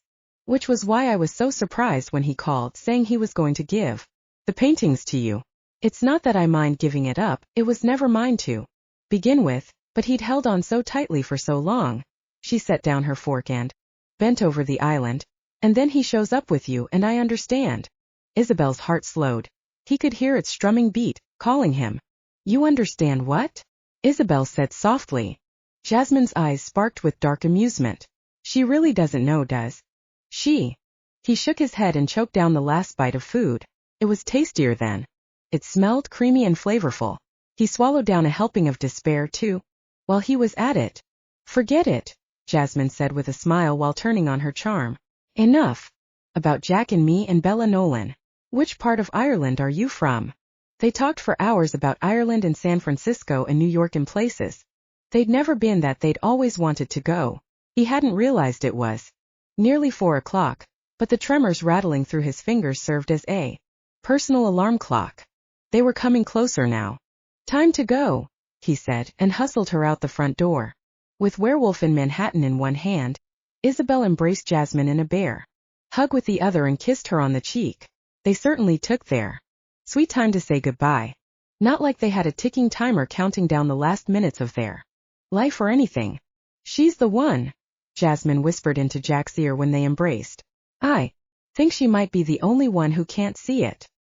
He nodded in total agreement and turned to stride toward the car. His stomach seized into a knot. His vision swam and his hands went numb. Not now. You drive, he said, digging into his pocket and throwing Isabelle the keys. Wouldn't want to have a seizure on the road and put them both in jeopardy. Her face lit up as she stowed the painting in the trunk. You sure you want me to drive again? If he got the feeling he was going to die again, hell yes. It'd give him just the rush he needed to make it back to the city.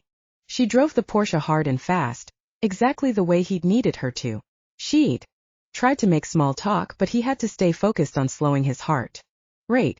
Surges of energy pulsed through him, smoothing out the shakes. But the nausea remained, and his vision was still off. There were 2 Isabelles in his sights. Not that having 2 of her wouldn't be amazing in certain scenarios. Are you okay, Jack? She asked as they pulled up to the airport. Every now and again your color looks off. You look gray. His vision cleared only for a moment. I'm fine. Or at least he would be. The flight back to San Francisco was a blur. Had he dozed off? Stared into space? Gawked at Isabelle's legs the whole time? He couldn't say. and it spooked the hell out of him. Shakes, seizures, and blackouts. That was the order of things the medicine man had discussed. He'd yet to have a blackout but couldn't explain what had just happened. He had to do something before it was too late. As the plane taxied to where Branson was waiting with the limo, Jack leaned over and tapped Isabelle on the shoulder. She turned to him with more attitude than he'd expected. She probably tried to talk to him during the flight, and he probably tuned out. Perfect. I'm sorry about the way things ended tonight, he said, though he fumbled the last words, jumbled them together a bit. I'm going to take a cab home and have Branson take you back to your hotel. I don't know how long you plan to stay, but there's something else I'd like to show you. Would you wait? Another day at least. He needed a stiff burn of adrenaline rocketing through his veins like now. Maybe after he did that, he'd surprise Isabelle at her hotel. He'd have Branson get her number before dropping her off. Her mouth downturned. Why would we part ways here? At the airport? And why wouldn't Branson just take you home? Too many questions. And he simply didn't want her to see him this way, at his worst and weakest. Damn it, why'd he have to be borderline blackout now? I'm sorry, he said, and kissed her hand before rushing down the back stairs. Chapter 7. Isabelle had everything she needed. Werewolf in Venice. Werewolf in Manhattan.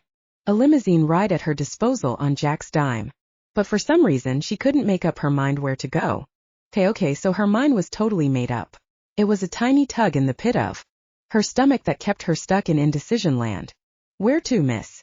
Branson asked for the second time, glancing at her through the rearview mirror. Jack's butler raised his bushy eyebrows in expectation. Where would you like me to drop you off? Does he do this often? He frowned. I'm sorry? I'm not sure I understand. Adjusting the painting beside her on the leather seat, Isabelle stared out the window at his private jet in the distance. Jack had already taken off, darting into one of the terminals to take a cab home. Ridiculous. As if she believed that line of crap. He was probably waiting for her to leave so he could fly back to Jasmine's. Does he take women on day trips with his jet, and then run off unexpectedly before the night's over?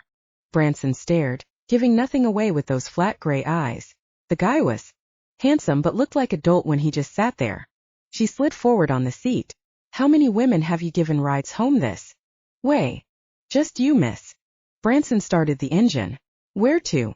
Isabelle slouched into the seat with a huff. She was the only woman he'd left this way? Well, that stung. Is he flying anywhere else tonight? She asked. To Jasmine's, she meant. No, miss. They're taking the jet back to the hangar now. He pointed out the window. Take a look. He was right. So what the hell? What had she done wrong? Jack isn't going home, is he? She asked, tapping her fingers against her mouth. A long drawn-out pause and then, no, miss. I knew it. Where'd he go? She slid to the edge of her seat. Please, Branson, tell me where I can find him. He enjoys a good boxing match every now and again. Finally, Branson glanced over his shoulder and winked. I believe there's an open ring on Judah Street that he likes to frequent. Thanks, Branson, she said, and held on for the ride. A good 40 minutes later, they turned on Judah Street. When he stopped in front of a gym that looked perfectly normal and closed, she exhaled heavily. It's closed. See the sign? She pointed. He must be somewhere else. Any other ideas? Not everything is as it seems, miss. He parked on the street in front and put the car in park. I'll wait for you here. Hesitant, Isabelle slid out, leaving the painting behind in his safekeeping. In parts of downtown Dublin, she might have been frightened walking around by herself in the evening. But San Francisco was alive at night, illuminated with possibility. Cars honked and sped through red lights and the bars were still overflowing.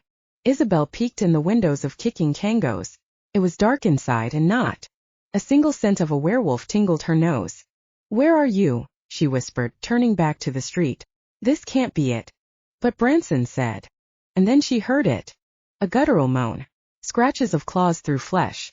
Muffled cheering. Couldn't be right. Moving along the side of the kicking whatever, Isabelle tiptoed, listening. More of the same. Hissing and spitting. A low roar. Clapping. The sounds were primal, raw and real. And they were coming from the basement. From out of nowhere, the scent of a wolf struck her. The tallest, largest guy scratched that werewolf that she'd ever seen turned the corner. She startled, hugging the wall of the building. It wasn't his size that had her holding her breath as he passed by, though he was well over 6'6", 300 pounds of pure muscle. No, it was the blood trickling down his temples that had her staring bug-eyed. Evening. He spoke as if he were going on a nice nightly stroll, as if the blood trickling down his temples hadn't just dripped onto his collared shirt. She swallowed hard. Good evening. Keeping her eye on him, Isabelle weaved around the corner and faced a heavy door. The guy had to have come from here, unless he was dumpster diving, but there wasn't any garbage back here for him to dig in. A sharp cry split the night, followed by the unmistakable stench of testosterone. It burned her nose dark and crisp, and then a wave of Jack's scent hit her. It was musky and crisp and made her stomach tighten. Without thinking, she knocked on the door. It opened a sliver, and a man's face, beady black eyes, wide nose, thin lips filled the space. He was a werewolf, young and stupid, from the reckless smell of him. Yes. He looked her up and down and sniffed the air, checking to make sure she was one of his kind. Admission for one is 50. Cash only. Admission. She shook cobwebs out of her head. For what? Growling floated through the sliver in the door, followed by a pained moan. The man's beady eyes shifted into the room behind him and then back to her. Someone must have told you about our underground werewolf fight club. You're here, aren't ya? Werewolf. She lowered her voice as the word punched out of her. Fight club. How twisted. Is this what the werewolves in the city did when they were bored? What Neanderthals they were. Members of the Irish wolf pack would never participate in anything this barbaric. No, I don't want to come in. I was looking for Jack McGrath. Do you know if he's in there somewhere? Oh, he's here all right. He barked out a sinister laugh. But he's in no shape to come out and talk to ya. What did that mean? Was he drunk? Passed out? Do you mind if I come in to talk to him myself? I'll only be a minute. If you pay the cost of admission, you can talk to him all damned night. Rolling her eyes, Isabelle fished $60 out of her purse. The doorman pocketed the bills and kept her change. She felt his eyes on her back as she entered, and then descended down a set of narrow stairs. Clearly, if there was a fight club happening downstairs after hours, the business was San Francisco. Wolfpack owned and maintained. Couldn't they do anything better with their time and money? Her ears detected the sounds of clashing bodies and teeth tearing into flesh. The floor vibrated beneath her feet as sounds of fighting rumbled off the walls. Heart in her throat, she reached the bottom of the stairs. The entire basement opened up into a giant padded room. Fluorescent lights flickered overhead. Beams split the open space. Other than that, there wasn't a single piece of furniture. Or maybe it was the grouping of large, shouting men blocking her view. There were too many bodies to count, huddled against one another, hollering. Toward the center of the room, the gagging mixture of sweat, bloody fur, testosterone, and pure anger created a fog that lingered on the air, choking her. Disgusting, she muttered, putting a hand to her nose to block the direct flow of the stench. So gross. A few men turned around, glaring as if she'd been talking about them. They weren't the type to mess with. Bald heads and bare chests, covered in dark tats and scars. Oh, I'm sorry, I didn't mean you to. She flushed hot. Of course not. You're not disgusting. I meant your smell. Well, not your smell, but the collective smell. Shut up, shut up. They glowered, their eyes narrowing to slits. I'm just going to. She moved away, putting up her hands. Go find a spot to stand over here and look for my friend. My very large, mean biker friend. Strangled with fear, it was the only thing she could think to say, but the second she was free from their heated gazes, she laughed. One of her nervous, scared laughs, but still. And no sign of Jack. The crowd booed, pumping their fists in the air over their heads. Standing on tiptoe, she tried to get a glimpse at the center of the room, but no way. Not from this angle against these burly men. And she couldn't fit between them. As she moved through the raging mob, Isabelle realized every man in the place was bare-chested. Most were covered in scars and sweat, and every single one of them was so preoccupied by what was happening in the center of the room that they barely recognized her presence. When she reached the back wall, a place she felt safe so no one could steal, behind her she bumped against a wood crate. Perfect. Stepping up, she looked out into the room. eager to get a vantage point to better look for Jack.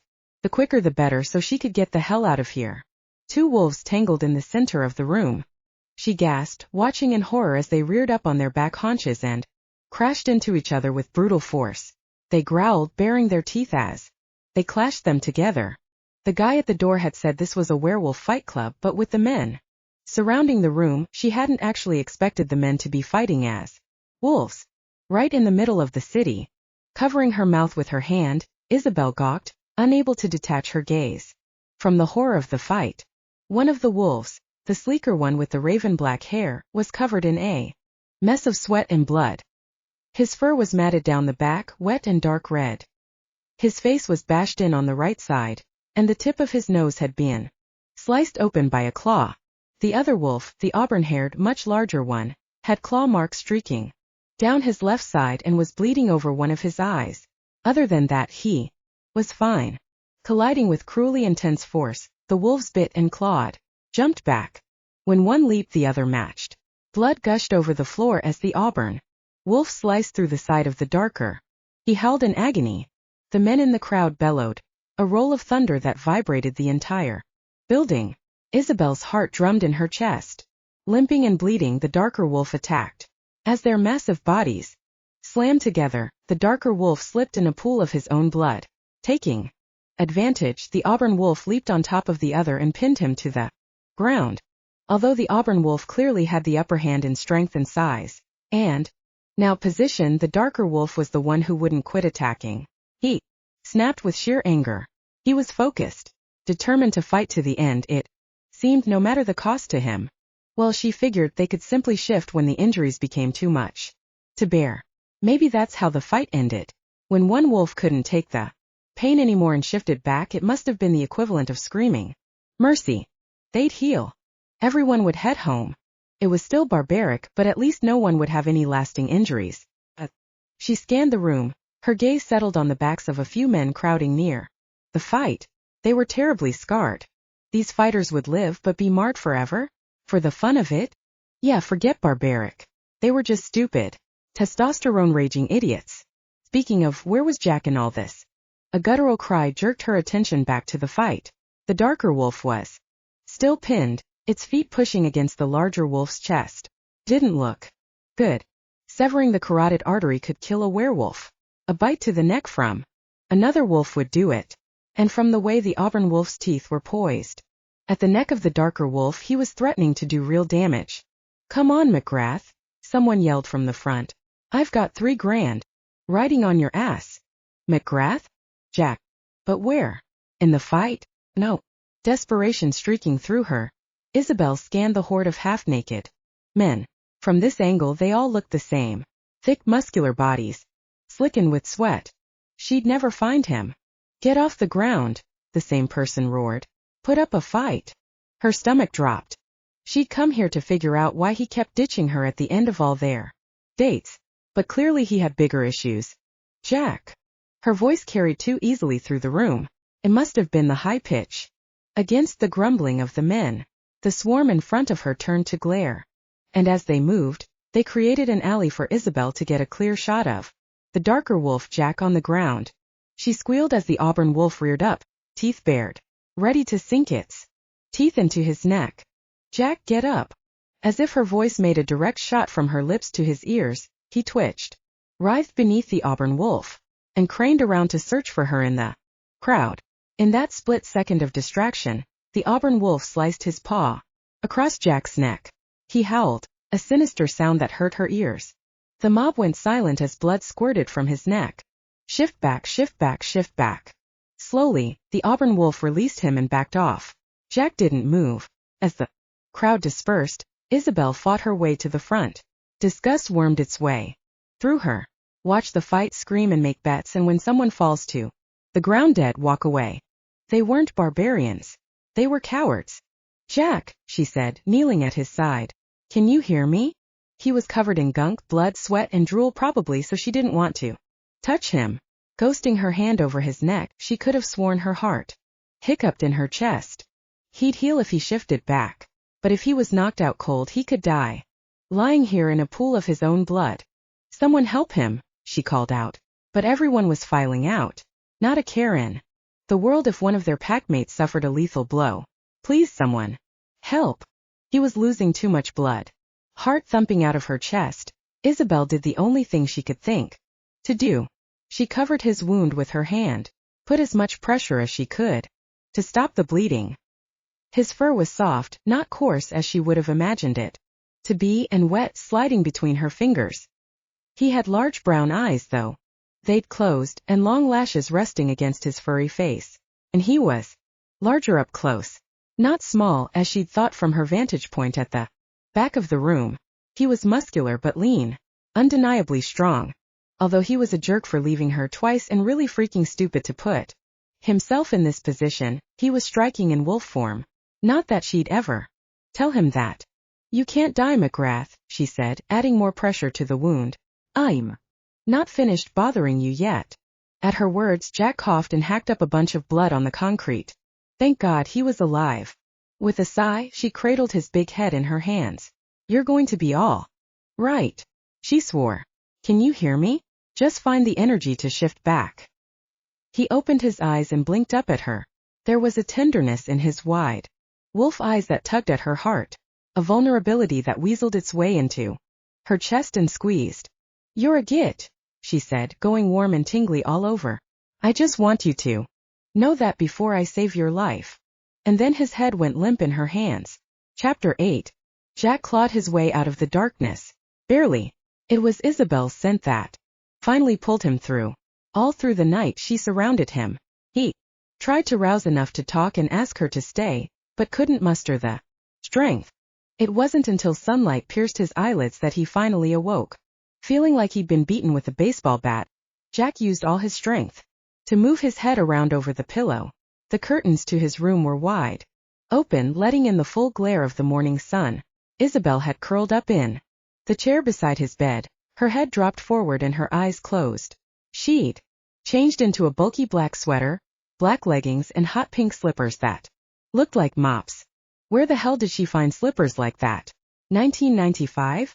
A black duffel bag slouched against the side of her chair, and a sketchbook rested in her lap, flipped to a page with a pencil image on it. Reaching over, Jack slid the book off her lap and propped it up on his knees.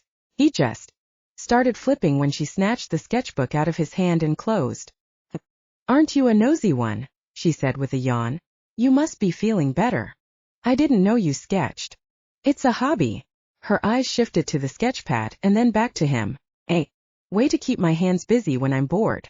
Sighing, he rested his head back against the pillows. You're bored yet? You're still here. I am. Chills scattered over his skin at her words.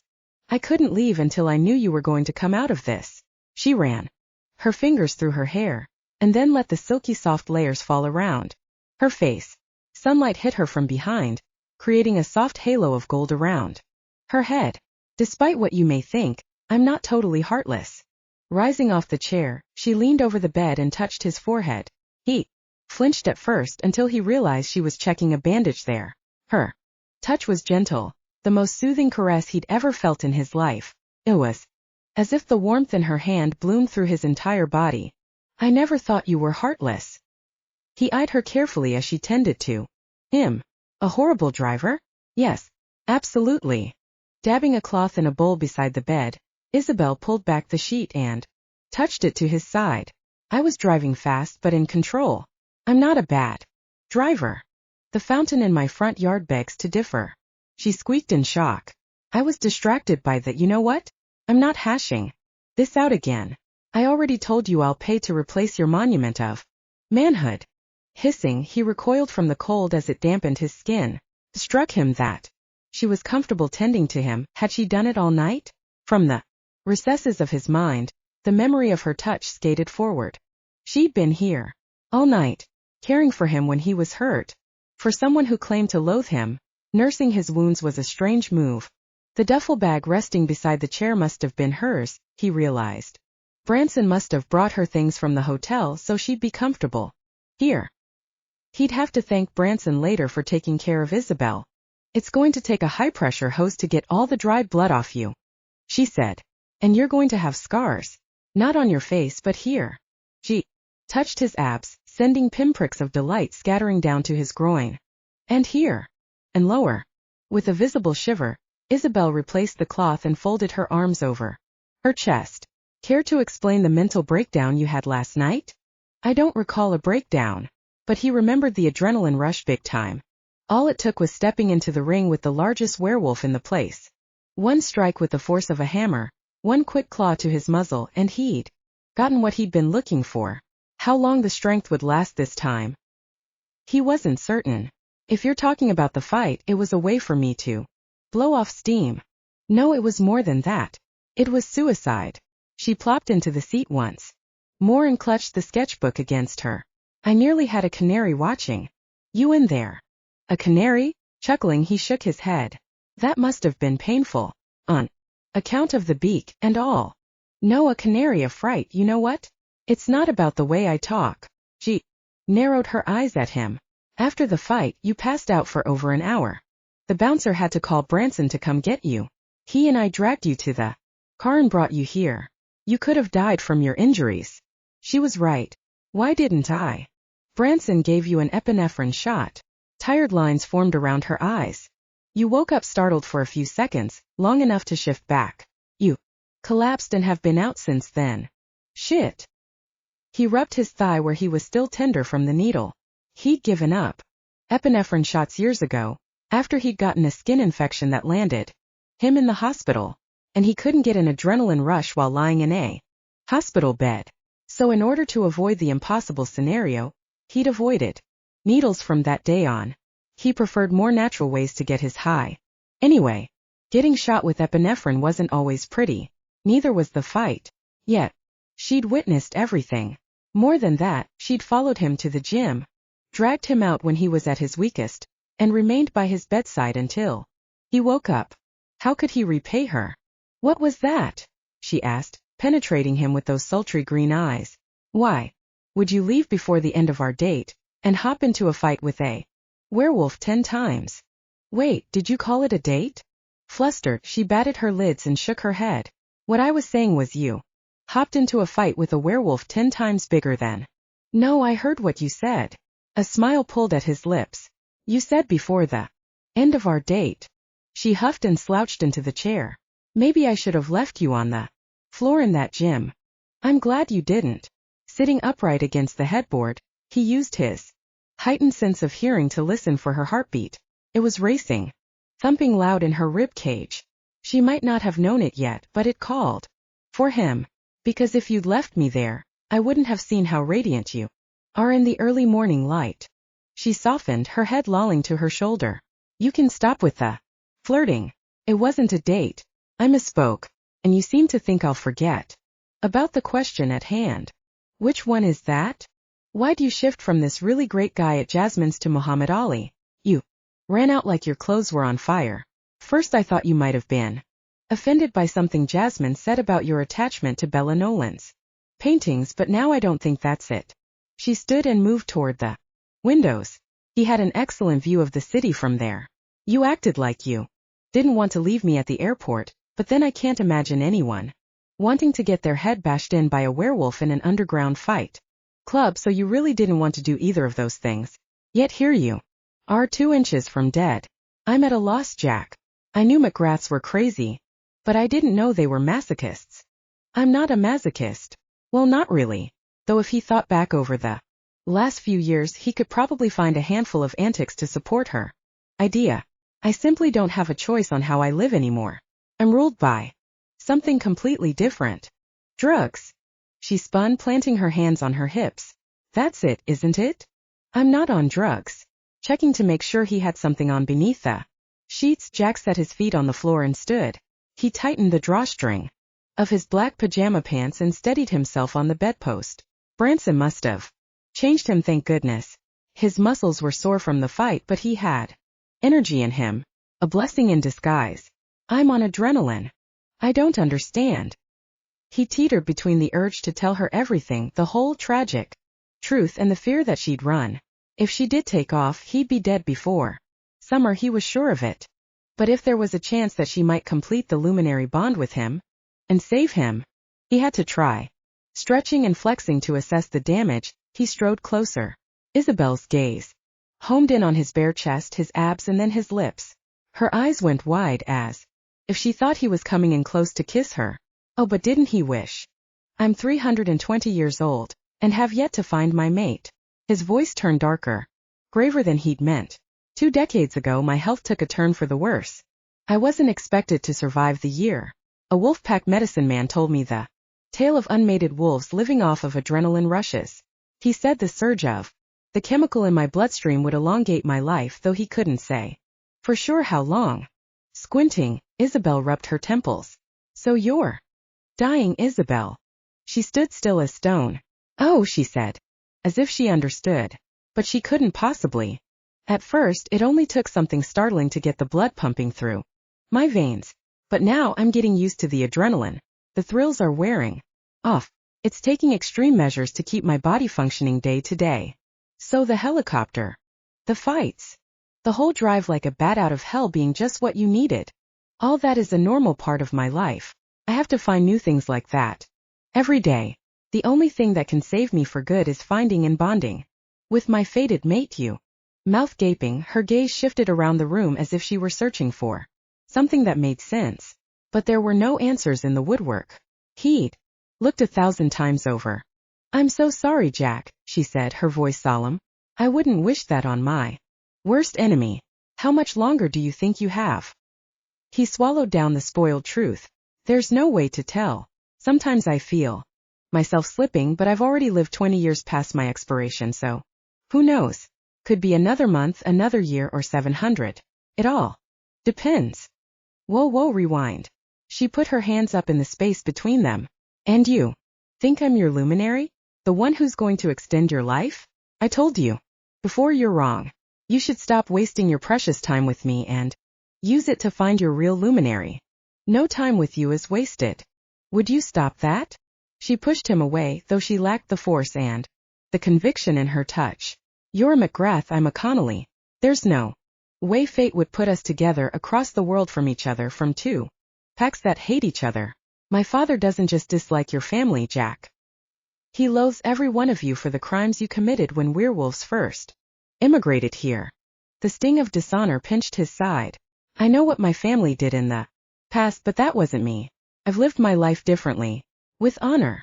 Still, he resents everyone who bears the McGrath name. There is no way we're a perfect match. You're it for me, Isabelle, he said, and took her hands. They were soft and warm, molding into his perfectly. She didn't pull away. And I don't think you're my luminary. I know you are. I can feel it here. Slowly he guided her hands to cover his heart. From the closeness, his heart sped, feeding electric impulses of need through his veins. Don't you feel anything? Her eyes fluttered closed. I feel your heart beating against my palm. And I can sense the lust racing through you, but that's all it is. Lust. The luminary bond is so much more than that. We have more. You can tell me that until you're blue in the face, but I don't feel it. Then let me show you. Tunneling his hand through her hair to the back of her neck, Jack dragged her against him. She gasped in shock, her eyes wide as his lips crushed against hers. Fire burst through him at the contact, but he kissed her slowly. A simmering burn she should have felt in her toes. Her lips were firm, unyielding. As he loosened the hold on her neck and teased her hair through his fingers, he picked up the scent of her arousal, sweet and unmistakable. She slanted her mouth over his, the tiniest movement, and then opened up on a soft, panting moan. Slipping his tongue past her lips, he teased her with it, unwound her. With the skill of his mouth, he was in complete control where he liked to be. Shivers of lust rattled through him as she explored his mouth with long, luscious strokes of her tongue. She nipped at him, sucked and drew his bottom lip into her mouth, and just like that he surrendered. Jack may have been deceitful by blood and a liar by nature, but hot damn holy honeysuckle, he knew how to kiss. From the moment his lips touched hers, flames of desire licked through her. Her body flashed hot, melting the bitterness she'd been harboring. Still, her father's voice rang in her ears. Never trust a McGrath. Was Jack really weakening? Was all that adrenaline mumbo-jumbo the truth? She wanted to believe him, but could she? Jack, she mumbled against his lips. Her knees wobbled as the floor disappeared beneath her feet. What are you doing to me? Showing you how good we could be together. Grabbing a handful of her hair, he urged her head back and brushed his lips down her throat. She wrapped her arms around his neck, hauling herself against him as his mouth slid along her skin. Every nerve ending in her body awakened. Hunger speared through her. And as he pulled her face down to his and kissed, her passion flared deep in her belly. This time when her lips met his, primal need surged through her. She wanted him hovering over her as their hips pressed together, craved the pressure of his body as he drove deep inside her, gripping neat snake through her until she was panting into his mouth and clawing her hands up and down his back. Ahem, a voice said from the doorway. Mr. McGrath? Branson stood in the doorway, his hands clasped in front of him. Peeling her body from his, Isabelle jumped back and rubbed her tingly lips. Now that she was free from his bizarre magnetism, his words rang in her ears. I'm dying. Branson, your timing is impeccable.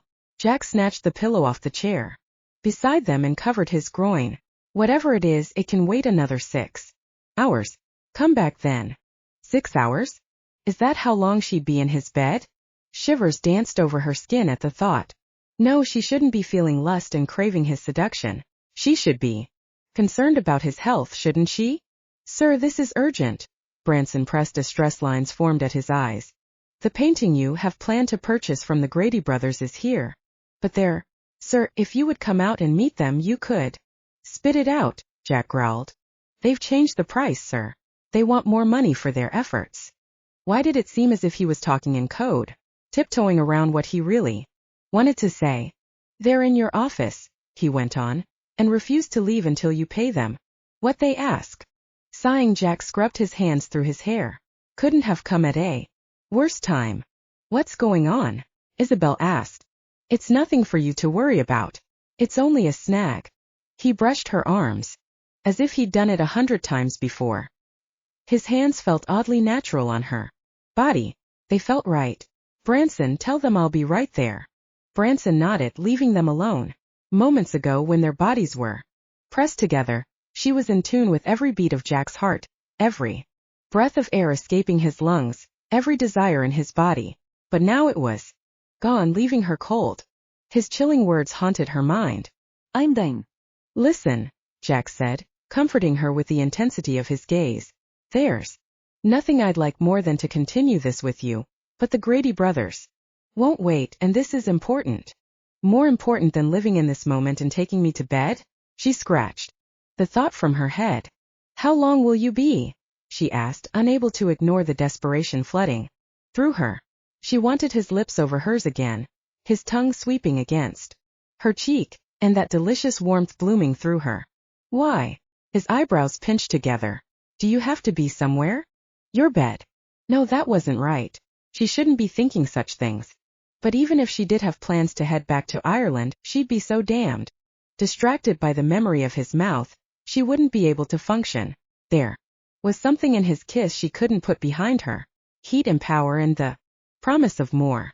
She couldn't deny it and needed to figure out what was happening. 2 seconds ago, she hadn't particularly liked him. Now though, licking her bottom lip, she tried to savor the tantalizing taste of him. Stirred something inside her chest, warming her through. There was only one way she was going to shake him. They had to go out, explore. The connection sparking between them. Then when she tired of him, when she learned everything horrible thing about his past, she could leave San Francisco and never look back. Never think about Jack McGrath again. I don't have plans. Anxiety rippled through her like a cold wave. But since we didn't get to finish our date last night, I thought maybe you might like the chance to do something. If you're feeling up to it, that is. The corners of his lips curled into a heart-stopping smile. So it was a date. She fought the urge to leap into his arms and plant her mouth on his again. Kiss that smile right off. Shock him and thrill her at the same time. What the hell was happening to her? One taste of Jack's mouth and her system had gone haywire. Do you feel good enough to go out or not? She blurted. Nothing could keep me from taking you out. His hands found her waist and he gripped softly. Name the place. Anywhere in the world. But she liked right where she was. Okay. She gazed up into his smoky brown eyes and tingled all over. Go take care of business with the Grady brothers, and we'll finish what we started. And then she'd know once and for all if their connection was based on lust. Or something deeper. Chapter 9. Jack didn't say anything to the Grady brothers at first. He knew better than to come into the office swinging. Instead he leaned back in his plush office chair, tented his fingers together and waited. Micah Grady, the twitchy brother with the short fuse, leaned across Jack's desk, pointing a fat finger toward his chest. It occurred to us while we were making our way out of Switzerland that this painting is worth much more than 200 million. I think it might be in your best interest to make another offer. Jack's gaze flipped between the werewolf brothers. They were identical twins, with short, dark hair, beady eyes, and biceps that could choke a man out in 2 seconds flat. And probably had. They weren't exactly the same, though. A century of working with them had told Jack that much. Micah was the talker, with the temper, but Solomon was the Grady to watch out for. The guy didn't speak much, but when he did, you listened or you ended up on Channel 10 News as the next John Doe getting pulled out of the bay. I thought my offer was more than fair, Jack said, removing the briefcase from beneath his desk. You couldn't pick up any more for it at auction. Ah, but we're not at an auction. Micah kinked his neck to the side and gave it a stiff pop. We've got a private buyer right here, willing to do anything, so that we don't take him to the cops. Still no adrenaline rush.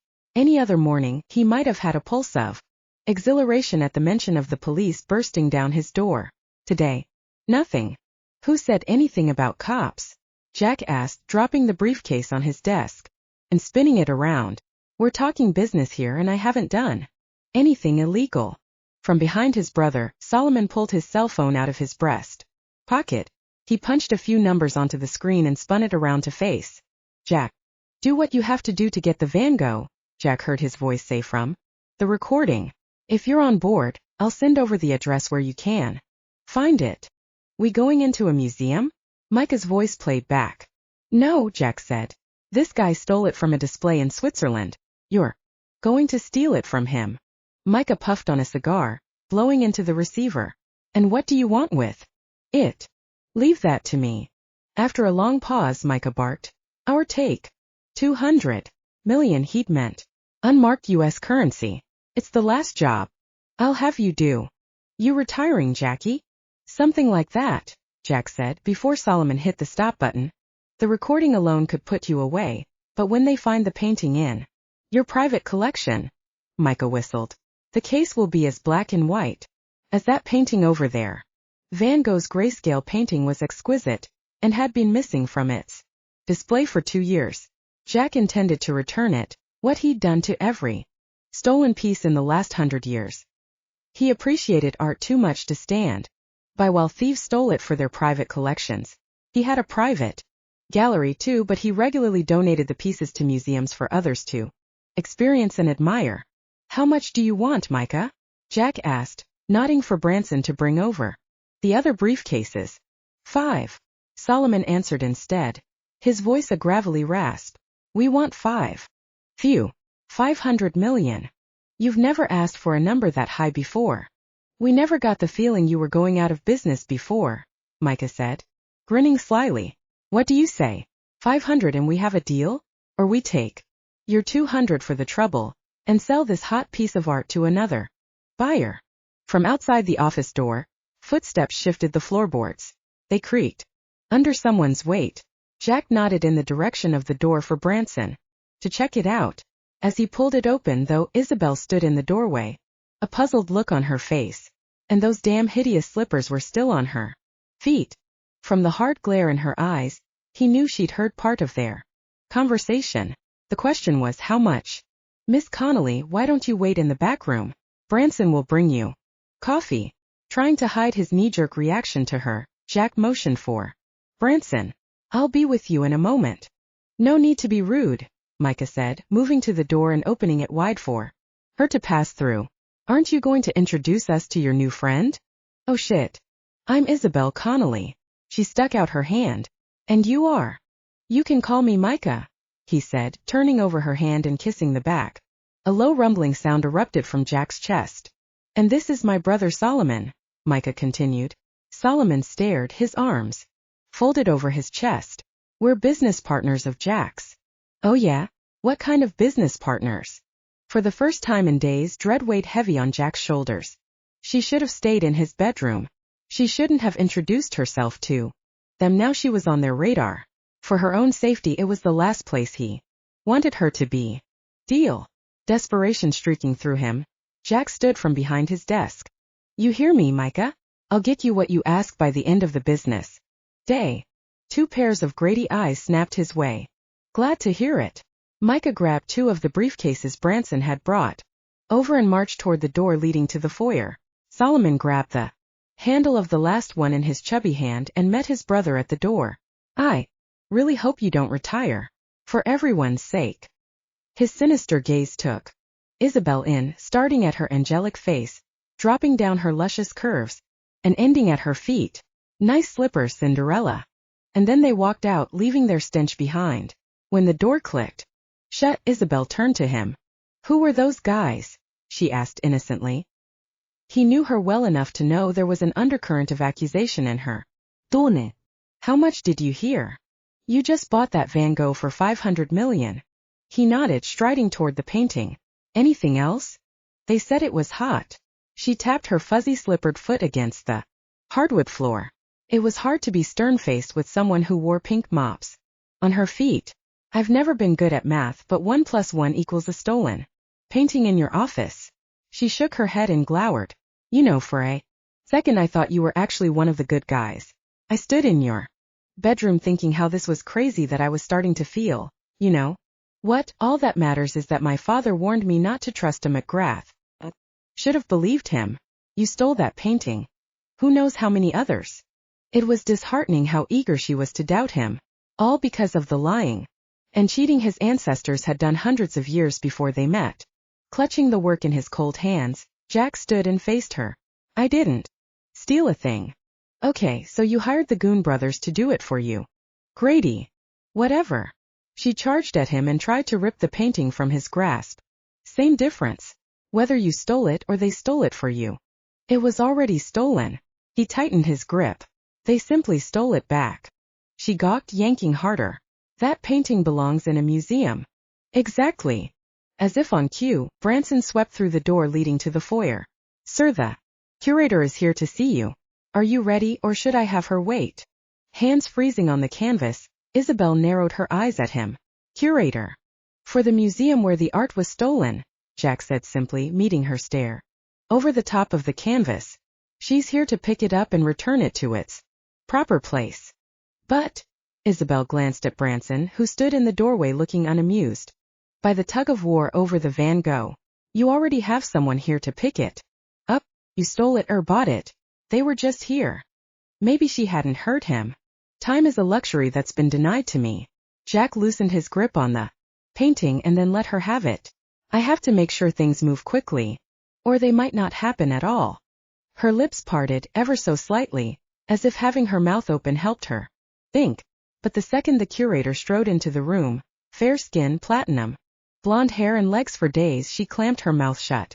Let me see it, Miss Sorensen crooned, taking out a pair of thin-rimmed glasses from her bag. I've been waiting too long. Isabelle turned, holding up the art, but didn't say a word. It's just as striking as I remember. Miss Sorensen held out her hands. May I? Nodding, Isabelle handed it over and back toward Jack's desk. Miss Sorensen analyzed the frame, the smudges in the corners, and the canvas itself. As if it passed her inspection, she grinned wide. I'm thrilled it'll be going home, Jack said, shoving his hands in his pockets. Might I suggest you amp up security to take better care of it this time? Miss Sorensen couldn't tear her studious eyes away from the painting.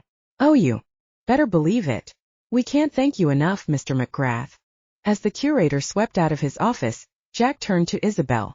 She leaned back against his desk, staring at the ground and shaking her head as if trying to process something that was too difficult. Was he finally getting through to her? If anything could change Isabelle's opinion of him, it had to be this. With the curator returning the painting to its proper home, Isabelle had to know he wasn't anything like his thieving ancestors. Penny for your thoughts? He asked. Yeah. She huffed into a nervous laugh. 500 million. Chapter 10. A little after noon, Jack led Isabelle to his bike, which had been parked alongside his house. It was black and rugged. Wide tires. Bulky engine. Narrow. Passenger seat on the back. Swinging his leg over, he mounted the bike and handed Isabelle a helmet. Are you sure you're okay? I mean, after the fight last night. I appreciate your concern, he interrupted. But I told you I'm fine. He certainly looked fine. He changed into dark wash jeans, a cotton t-shirt and a black leather jacket. She'd never had a thing for bikers before, but he nailed the viciously sexy facade. And from the warmth blooming between her legs, he could have nailed her too. Right here, right now. It was a good thing Branson had brought her bag from the Hyatt to Jack's place. She was prepared for the ride. While she'd packed light for her trip, she had jeans, a couple cute long-sleeved shirts and a warm coat. Everything she needed. Except a better defense against Jack's charm, apparently. What is this thing? She asked, gawking at the bike. It's a Ducati. He brought it roaring to life, vibrating the cement beneath her feet. And my favorite way to see the city. Nerves flitted through her as she took the helmet and shoved it on. It's a monster. Why can't we take my Camry? The Camry isn't nearly as fun. True, but this is going to give me helmet head. Your head is gorgeous, whatever shape it's in. Laughing, he turned and tightened the strap beneath her chin. Well, I didn't think it was possible for anyone to look adorable in this. But you.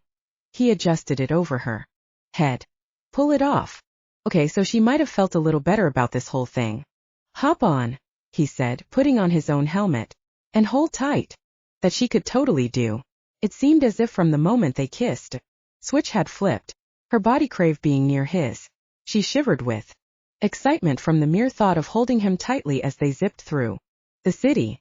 Blowing out a shaky breath, Isabelle gripped his shoulders as she straddled the bike and situated herself over the back. Teetering on the seat, she slipped her hands around Jack's waist and hugged her body against his. Heat radiated through his leather coat, right into her chest, instantly relaxing her. This was what she'd needed all along. In his bedroom, his office, on the back of a monster bike, whatever. Didn't matter. She breathed him in. Even through the leather she could pick up his intoxicating scent. It rumbled through her, filling her with a light, airy kind of happiness she'd never felt before. You ready? He asked, easing the bike down the drive. As she nodded, he shifted gears. The engine growled like a wild animal. With a squeal, she tightened her grip around his waist and buried her face in his back. But within a few seconds, the wind whipped around them, bringing with it the interesting scents of the city. Salt from the bay. Clam chowder wafting from somewhere nearby. Car exhaust peeking through fluttering lids. Isabelle took in the passing cityscape. Lombard Street. Jack pointed left and they turned, taking a sudden dip. The road was paved with brick and impossibly steep. One hairpin turn led to another. They zigzagged one way before immediately curving the other. It's famous for being the crookedest street in the world, Jack said, turning his head so she could hear him. Yeah. She leaned closer, as tight as she could get. I see why. Grinning ear to ear, she took in the fragrant hydrangeas blooming alongside the narrow road, studied the architecture of the houses looming over the street. The whole scene was stunningly beautiful in its uniqueness. That was crazy, she said as they slowly wound down to the bottom. I've never seen anything like that before. Just wait. Throttling back, Jack sped through the city, one light after another rumbling the whole way. You're going to love this ride. He took her through the colorful neighborhood of Haight-Ashbury, drove around charming Union Square and the crowded Mission. He pointed out everything like a competent tour guide, as if he read her mind and her heart. She'd wished to see the highlights of the city while she was here, but hadn't had time for it. She'd mentioned her desire briefly when they were in the De Young, but hadn't expected him to remember. He really was attentive. Would he be that way as a lover? Aware of every heightened nerve as she crested toward climax? Damn it, how had one kiss made her hyper-aware of how sensual he was? It was as if she'd woken up from some kind of a sexual slumber. While she loved every minute of their ride and the delicious tingling in her middle, there were things she wanted to talk to him about. The painting he'd returned to Switzerland, his predicament with adrenaline rushes and how quickly he was weakening, and why their kiss made her want to do naughty things despite the fact that she knew she shouldn't. As if he read her mind, he veered into a parking area near Pier 15, pulling the motorcycle into a private section of the public lot. Jack turned off the engine and waited for her to dismount before getting off the bike himself. "What do you think of my city?" he asked, setting their helmets on his bike. "It's breathtaking." She was still reeling as she fluffed life back into her hair. "I didn't think I'd be able to experience everything in such a short amount of time." "Oh, you haven't seen anything yet." He grinned, shooting her that smile she liked so much. "I find that if you step back away from the drama and noise, you can easily grasp the whole picture. You can appreciate the simple beauty of things. And remember, not everything is as complicated as it seems when you're in the middle of it." As he said the last words, his voice deepened to a sexy rumble. Not everything is as complicated as it seems. Like what was happening between them? She wondered. Is that what he'd meant? Oh, but if he only knew. "Come on," he said, and took her hand. His touch was warm and gentle, guiding her toward a massive silver yacht moored to the dock. It was luxurious and sleek, the most beautiful boat she'd ever seen. 3 stories from what she could tell, with an open area on top to lounge. He took her hand as it rested at her side. "All aboard, Miss Connelly. This is yours. I like being out on the sea. It's calming." He pulled her toward the ship as she picked her jaw off the floor. She'd been on a few boats in her life, but nothing like this. It was beyond elegant. Over the top. "It was the fastest yacht I could find on the market at the time," he said as they stepped on board. "Powerful too." "Of course it is." She glanced at him out of the corner of her eye. "Because you need the rush, right?" Nodding slowly, he led her up a narrow set of stairs to the upper deck. It was even more gorgeous up close. The whole ship was decorated in white and black, from the shiny flooring to the lounge cushions to the glass of the bar along the far side. "Do you take this out often?" she asked. "Not as much as I'd like, but it's quiet on the water. A good place to reflect on what's important." "Yeah, she bet." As she stood against the rail near the front of the ship, the crisp ocean wind rushed through her hair, and the floor trembled beneath her feet. She felt refreshed up here, free somehow. Being with Jack was an adventure like nothing else. It seemed as if she was always guessing with him, constantly being taken on a wild ride. She'd only been in San Francisco for 3 days, and she'd already been to a museum and underground werewolf fight club, wine country, and now this. And so much had changed within her too. Last weekend, she hated anyone with the name McGrath. Saturday and Sunday she was intrigued despite herself.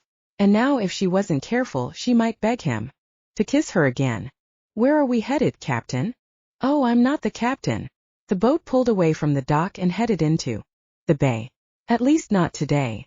On the shoreline, skyscrapers seemed to rise against the edge of the sea, before a backdrop of pristinely blue sky and rolling hills. And in the forefront, a giant Ghirardelli sign hung high, visible to passing boats in the bay.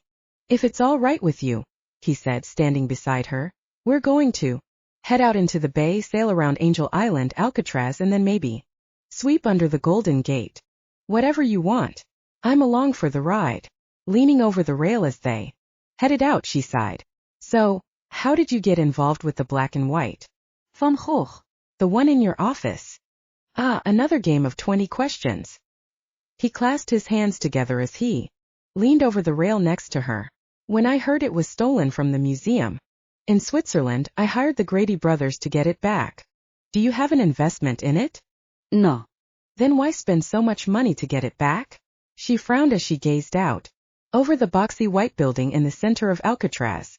"Why get involved with people like the Gratis, knowing full well how bad it would look if they got caught and ratted you out? I mean, you could have ended up someplace like this." "Then it's a good thing the prison's been shut down for 50-some-odd years." He chuckled tightly. "I will admit the Gratis are not my favorite people to work with, but they get the job done. They've never failed an assignment I've given them. To date, they've returned 30 stolen works from museums around the world." She snapped her gaze his way. Only he wouldn't look at her. "You've recovered 30 stolen pieces." He nodded, only once, and then slowly turned his head to meet her gaze. "It's not something I like to advertise." She huffed into a laugh. "Why the hell not? It's better than people thinking you're an art thief. People like her father, for one. I'd rather keep my hobbies to myself. The curators I've worked with know what I do, and they know where to find me if something comes up. But I've asked them to keep my contributions quiet. As they sailed toward Angel Island, Jack said, on a clear day like today you can see Napa from there. Nice change of subject. Really? He nodded and stole behind her. Resting his hands on the rail, he trapped her body with his, rested his cheek next to hers as he peered out over the horizon. The air around them charged with intensity as the heat from his chest radiated into her back. She bloomed with desire, leaned back against him and bit back a soft sigh. There. He pointed in the distance. Can you see it? No, but she could feel it. She wanted to spin in his arms, look up into his sultry brown eyes, kiss those lips until she was drunk on the heady taste of him. Isabelle. She hadn't realized he was waiting for an answer. Shit. Oh yeah, I see. It. Rather than release her, he stayed behind her, his chin resting on her shoulder. And she didn't want him to move. Not as long as these tingly feelings were fluttering inside her. Thousands of butterflies released in her chest and beat their tiny wings against her rib cage. Why was this happening? What had changed when he kissed her? As they sailed around Angel Island, its grass and rock hills were a spectacular contrast against the urban landscape in the distance. Looking at the rugged countryside, one wouldn't think San Francisco was a short boat ride away. And then it struck her. Looking at Jack's muscular physique, square jaw, and the wide breadth of his shoulders, one would never expect that he was dying inside. Although she would have liked to stay another couple days to explore what was happening between them, she couldn't. Finding 2 paintings was a major bonus, but she still had to track down 10 others, and it wasn't going to be a picnic. Back home, Neil was searching the auction circuit for information, but last night she checked her texts. No luck yet. He'd also said her father was fighting to hang on. Her heart ached to spend more time with him, to experience more of this life with him at her side. It tore her up inside to see him sick and jaded. She chilled as uncertainty settled over her skin in a clammy wave. As they approached the Golden Gate Bridge, Jack coiled his arms around her waist. How did he know she craved comfort in this moment more than any other? Even though she'd had a year to come to grips with the fact that her father was dying, she hadn't accepted it, couldn't recognize the truth. Pain whipped through her and her eyes burned with tears. Jack held tighter as if he could feel the agony ripping through her. Turning in his embrace, she stared up at him. His jaw clenched and unclenched as his hands skated up and down her back. You know it's a San Francisco superstition that you have to kiss when you pass under the Golden Gate or you'll have 7 years of bad luck in your love life. She blinked back tears. Really? She turned her attention to the bridge as they passed underneath its rusted beams. When she brought her gaze back to center, Jack was staring through her, heating her with the promise of a future she shouldn't want. Her heart sped, and her knees went weak. No, he said, smirking with those plush lips. Not really. She smacked him playfully in the chest. You're so full o' blarney. Moving her back, he pinned her against the rail, robbing the air from her lungs. I love when those little idioms come out, he said, so close to her mouth. Drives me mad. And then he kissed her, pressed against her mouth to mouth, hip to hip. Her stomach tumbled and then caught as the shadow of the bridge passed over them, and the sun's rays hit them on the other side. Tunneling his hands into her hair, he tugged her against him to deepen the kiss. His lips were soft and tender, but the heat was demanding, scorching and undeniable. His tongue swept inside, questioning her true desire with each brush of her cheek.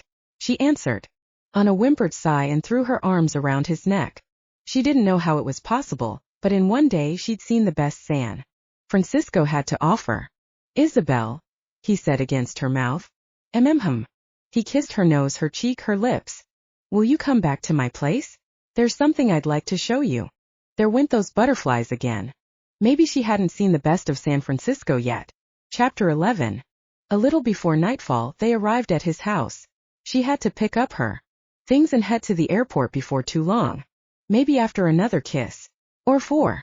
I'd like to thank you for saving my life last night, Jack said, leading Isabelle down the hall. For letting me taste your lips this morning. And this afternoon. Gently, he caressed her lower lip with his thumb. She shivered at his touch. There's only one thing I can think to give you that would show you The depth of my appreciation. Oh yeah, how deep would his appreciation go? Taking Jack's hand, Isabelle let him escort her to a giant door at the end of the hall. Is this your red room? She asked, blush creeping into her cheeks. Because I should tell you now, I'm not into it. Smirking, Jack turned the handle and pushed the door open wide. But I like the fact that you're still standing here if that's where you thought I was taking you. Close your eyes. Ever so gently, he brushed his hands down her forehead so she'd close them. Step in. That's it. Although he guided her, she tripped over her own foot and stumbled. He caught her, snaking an arm around her waist. Easy, he said, leading her into a room that smelled of white tea and fig. The aroma was luxurious and clean, and if she wasn't mistaken, the temperature took a sudden drop the moment they entered the room. Before you see the surprise, I want you to know that I appreciate every single item in this room equally. Okay, now she was really intrigued. Peeking with one eye, Isabelle searched around the spacious room. It wasn't a room at all. It was a gallery. His private gallery. The walls were painted deep stone gray, as he'd said. Dim lights shone from the ceiling, illuminating the hanging artwork. There were Monet's, Renoir's, Warhol's, and... Hold up. She strode closer to one piece in particular. Werewolf at the Great Wall, she breathed, touching the bottom of her painting. She painted it 15 years ago. She could still smell the scent of wood, grass, and earth as it had surrounded her on that warm summer night. Where'd you? She whirled around, cutting her thought short. Jack stood in the center of the room, a smug look of satisfaction on his gorgeous face. But it wasn't the vision of him in his gallery that had the breath ripping from her lungs. It was the collection of art on the wall behind him, the collection of Bella Nolan art. Her feet moved closer of their own accord as tears stung her eyes. The artworks. Now she wouldn't have to waste weeks, months, years tracking down her work to display in one place. Did Jack have any idea how much this meant to her? Without thinking, she ran into his arms. He caught her, embracing her tightly, nuzzling into her hair.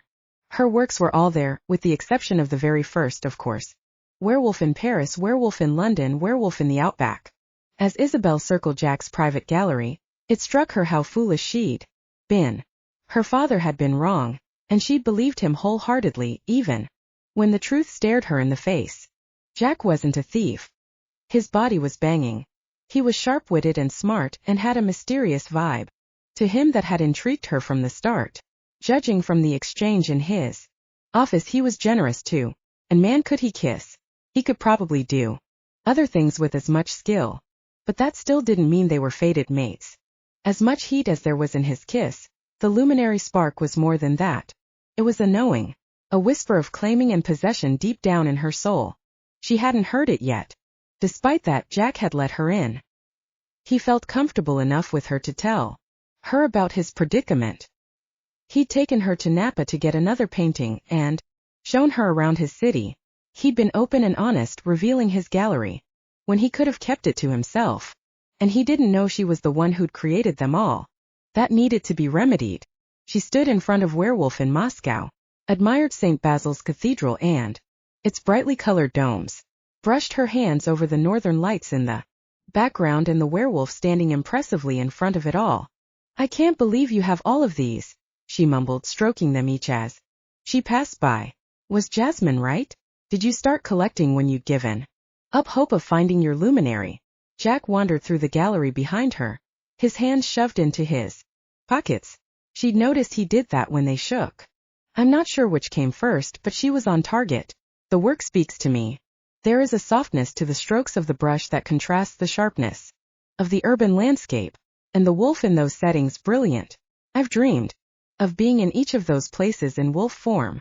Interesting. He'd revealed his collection, making her dream of showing her father all of her artwork a very real possibility. She'd give him something in return, something to remember her by.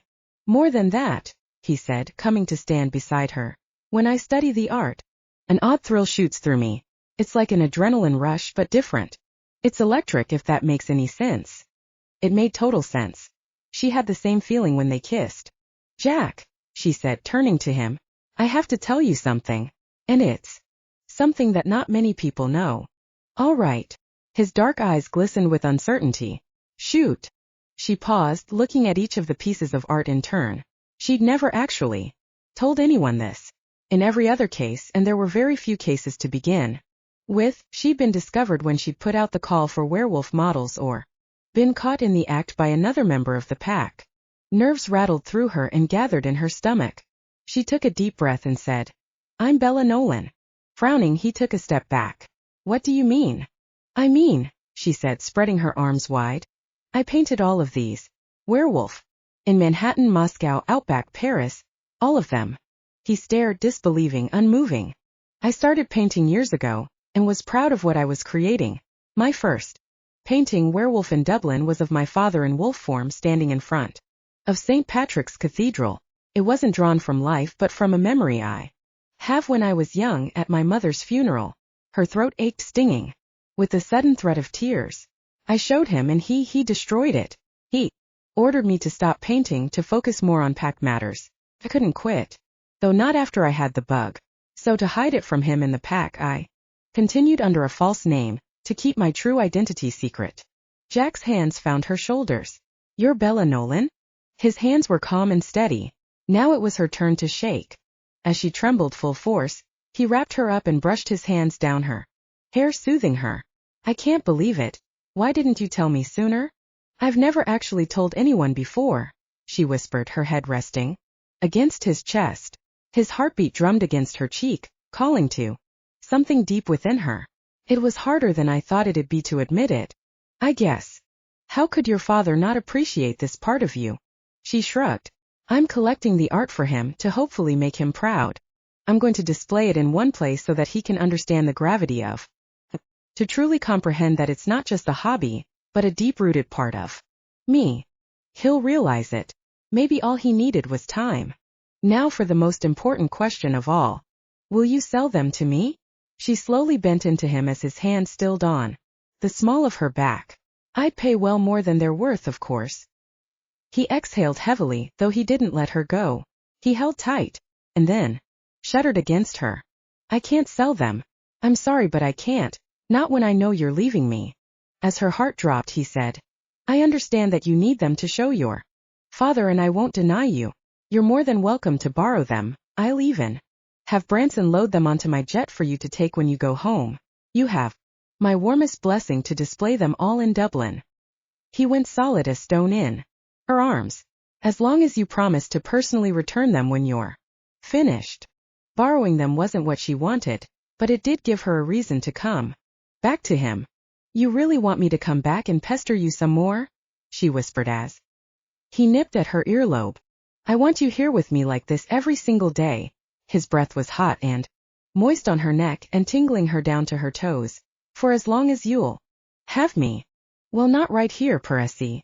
She spun in his embrace and threw her arms around his neck. "We'd get hungry eventually." He smirked. "That's what Branson is for." And then he kissed her, melting her all over again. "If you'd only stay with me." Focus. Why was it so difficult to think straight around him? Lust was different from love, she'd be wise to remember it. For the first time since she met him, she wished, with a tiny secret part of her heart, that she was the one for him. She pulled back, despite herself, and looked him square in the eye. "Thank you for the offer to take the paintings to Dublin. I accept." Under the circumstances, it seemed like the only way she would be able to show her father at all. And maybe, if one of the paintings really spoke to him, she could make Jack an offer for that one in particular. This could work. As Jack's hands skated up and down her back, they began to tremble. "How long will you be gone?" Suddenly his voice was tight. "A week? 2? There was no way to know. "I'm not sure." "Why do you have to go now? What's the rush? Why can't you wait a week or a month? Or whatever makes you comfortable? You could stay with me if you wanted."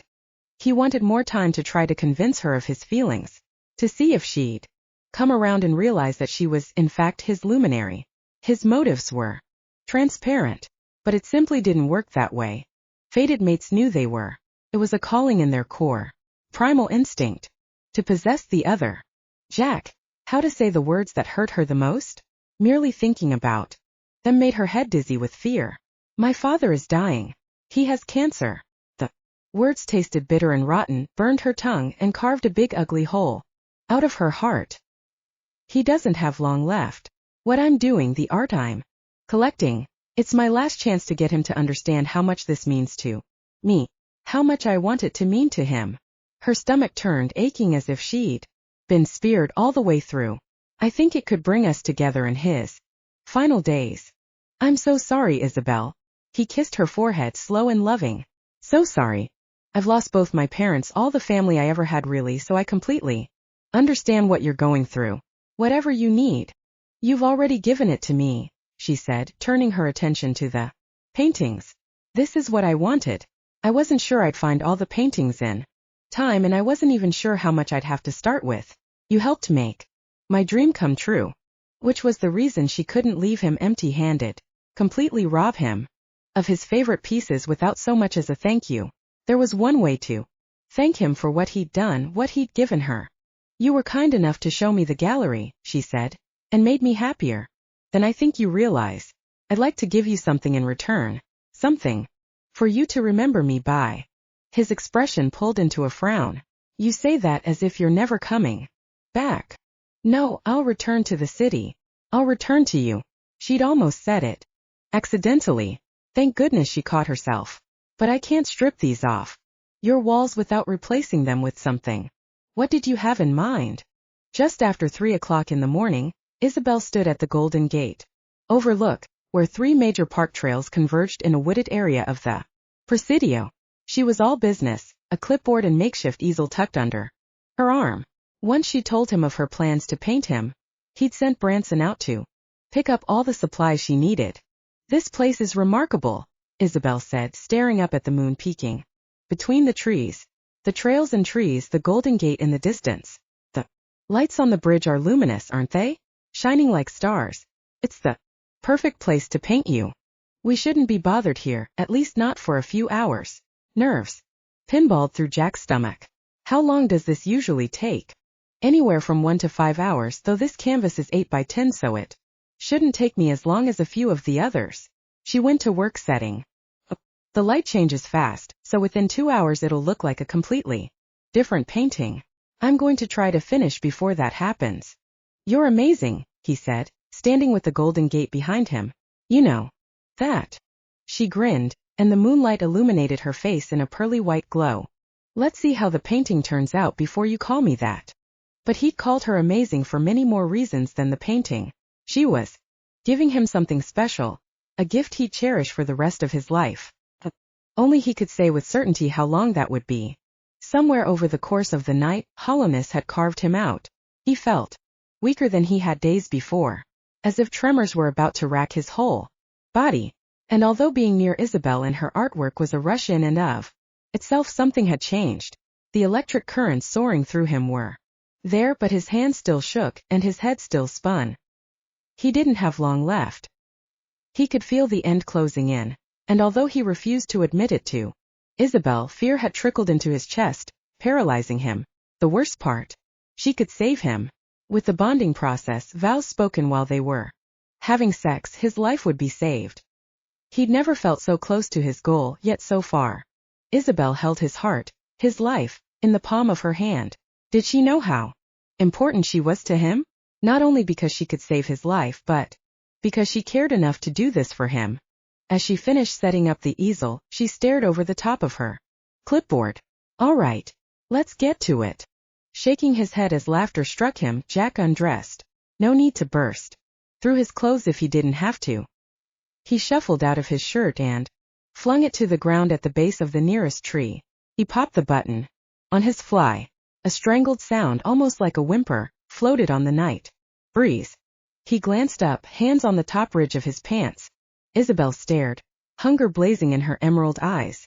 Something I can do for you, Miss Nolan? She shook her head. No, you're not shy, are you? I don't have any reason to be. Blushing, she returned her gaze to the clipboard. But her eyes flickered to his bare torso one more time, and then again. He yanked down his pants, kicked out of them, and then shot one more glance at Isabelle before starting on his boxers. If he wasn't mistaken, she sucked in a clipped breath as he pulled them down and tossed them onto the pile with the others. He couldn't help but flex and twitch his muscles as the warm night air set upon him. As their eyes met, Jack winked, and then balled all the energy into a pit in the bottom of his stomach. Tendrils of electric currents pulsed through his limbs, making them tingly and warm, and then he shook head to toe, skin to bone. Muscles elongated, lengthened, and bulked up. With a hearty shake, fur blanketed his body and he dropped to all fours. He fought the urge to howl at the full moon as he completed the shift and sat back on his haunches. He felt free, completely exhilarated. He stretched, bounded around the dirt to get the spring in his legs, and then gazed at Isabelle. "You're magnificent," she said, her eyes wide. "Your hair, it's black as night.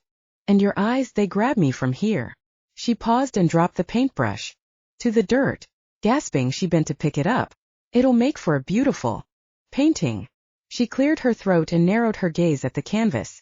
"Go ahead and pose however feels natural." Natural would be shifting back to human form, hauling her into his arms, and making love to her right here, right now. That probably wasn't what she meant. Instead of doing what he really wanted to do, Jack took a wide stance and raised his chin toward the moon, as if he were howling for his mate. "That's good." With one eyebrow rising in contemplation, she moved her brush over the canvas. "Now don't move." It was tense at first, holding still for so long. But as the wind blew through his fur and the light around them began to change, something in him changed, too. He relaxed every muscle in his body, breathed deeply, felt the fog as it rolled in and coiled around his paws, and then he turned his head just a little, enough so he could watch Isabelle as she painted him. She took her art seriously, glared at the canvas, struck it with one brush. Before tossing it aside and choosing another, she swirled colors together, dabbed and splat, and other times when passion blazed in her eyes, her wrist would flick gracefully, and a smile would curl her lips. She truly loved painting, and he truly loved her. He hadn't fully realized it before, but now he was mesmerized watching her. This way, mind, body, and soul, she consumed him. She was his fated mate, but he hadn't realized he could care for her this deeply in such a short amount of time. "Stop moving," she said, jarring him. "I don't know if you realize this, but every time you look at me you bow your head. It's a tiny movement, but each time it gets lower." She was right. He hadn't realized it, though the move was exactly the way he felt. He'd bow down reverently to his queen any day. "I'm almost finished." Had the hours really gone by so fast? Holding still, pretending to howl at the moon, Jack had the realization that this was the last time he'd be with Isabelle for weeks. As soon as she finished the painting, she was taking his private jet back to Ireland. While she painted him, Branson was arranging for all of the artwork to be on board. He was taking her to the airport after this. Saying goodbye was going to be damn near impossible. An idea struck. Maybe they didn't have to say goodbye. He could go to Ireland with her. Not wanting to ruin the moment by rushing things, he pocketed the thought for later. He'd ask when the time was right. "Okay." She signed what he assumed was her signature on the bottom corner, and then stood back, admiring her work. "It's finished." He bounded over, stood beside her, and froze. It was better than anything he could have imagined. There he was, howling at the moon, his stance strong and full of vitality. He didn't look like he was knocking on death's door. No, he looked healthy and solid, majestic. And behind him rose the two golden towers, their twinkling lights illuminating the night. Between the light and the shadow, the moon and the stars, the strength and the gracefulness, she'd painted her masterpiece. "I think this is the best one I've ever done." She breathed hard, as if the experience had winded her. "It took so much out of me, more than I thought it would. I feel invested in it, more than the others." Eager to touch her, pull her into his arms, and tug her against him, Jack shifted back to human form, fur smoothed to golden skin. His muscles shortened, his features shifted, and in a few seconds that blurred into one, he stood in front of her, buck naked. Her eyes locked on his manhood, and then she gasped, averting her attention to the painting. "You're very, the sun's about to rise, maybe we should go." She was beyond adorable when she was nervous. "Isabelle," he said, cutting her short. "What's the matter?" Nothing at all." She started cleaning up. "We should get out of here. As fast as we can. I have a plane to catch. You should take your painting. You should take it." "Isabelle." This time he said her name slowly, tasting every sweet sound of her name. "Look at me." Nerves spiraled through the air between them. He sensed her hesitation and uncertainty, although he didn't pick up any hints of fear. Something had changed once he shifted back, and she didn't have her feelings in check. Isabelle stopped for a second. This time when he spoke her name, it was a whisper, the softest caress. She finished straightening up, though she stared at the ground and fiddled with her hands. Why wouldn't she look him in the eye? Had he spooked her somehow? Slowly, using two of his fingers, Jack tipped her chin toward him. When her eyes met his, they glossed with tears. What's wrong? She blinked up at him innocently, and his heart hammered against his ribs. It's only me, Isabelle. I know, she said softly. That's why I'm flummoxed. And then she rose up on tiptoe and caught his mouth with her. Chapter 13. A soft beeping sound penetrated Isabelle's dream. In the soundest sleep of her life, she envisioned happily ruling the Irish wolf pack with Jack. Hand in hand, heart in heart. The sound grew louder. She peeled her eyes open, rolled over, and checked the phone she'd set on the nightstand before they'd fallen asleep. Neil. His name flashed across her screen with an alert of the text he'd sent a few minutes before. Call me. ASAP. It's your dad. Heart in her throat, Isabelle clutched the phone and slipped out of bed, careful not to wake Jack. She closed the door on her way into the dark hall. Dialed. Prayed her dad was all right. Neil, she whispered as soon as her friend answered. What's happened? He fell in the shower last night. My mum found him and took him to see the doc, but he's not walking in. His words trailed off as panic latched onto Isabelle's windpipe, strangling her. I'm coming home, she blurted, searching for her shoes. Where had Jack kicked them last night? Right now. The doc says he might only have a week left, maybe 2, she heard him say, through the fog clouding her brain. If you wanted to patch things up with him, now's the time. Lost in a haze, Isabelle circled through the foyer, hand to her head. It was pounding, pinching at her temples. Spots had started forming in front of her eyes. I'm on my way. She was about to hang up when Neil said, Did you get what you went there for? Yeah. Her gaze skated toward the direction of the gallery. I got everything I needed. She winced. When it was worded that way, her relationship with Jack sounded hollow, as if the only reason she was in his home was because she needed the paintings and not him. Good, he said simply. See you soon. Wait, Neil. What is it? She paused. How to say it? How do you think my dad would feel if I brought someone back with me? Who, like a male who? From the snarkiness in Neil's tone, she could tell he was smiling. Did you meet someone? Didn't I tell you not to leave your heart in San Francisco? I did meet someone, actually. The thing is, he's a McGrath. Silence on the other end of the line. Neil. More silence. Are you there? What are you thinking, Isabelle? He said, his tone falling flat. Are you really going to bring a McGrath to your dad's bedside? Tell him you fell in love, Anne. I never said I fell in love. You wouldn't be asking to bring him home if you didn't love the poor bastard. Good call. He knew her well. It'll kill him, Isabelle, he said softly. You can't bring him here, not now. This is the worst possible time to tell him he's going to lose his daughter to someone he hates. She worried her bottom lip between her teeth and nodded in agreement, even though he couldn't see her. Okay, she said. I'm coming home alone. I think that's the right choice. Focus on your dad and the paintings if that's what you want, but the rest will work itself out later. See you soon, Isabelle. And then he ended the call.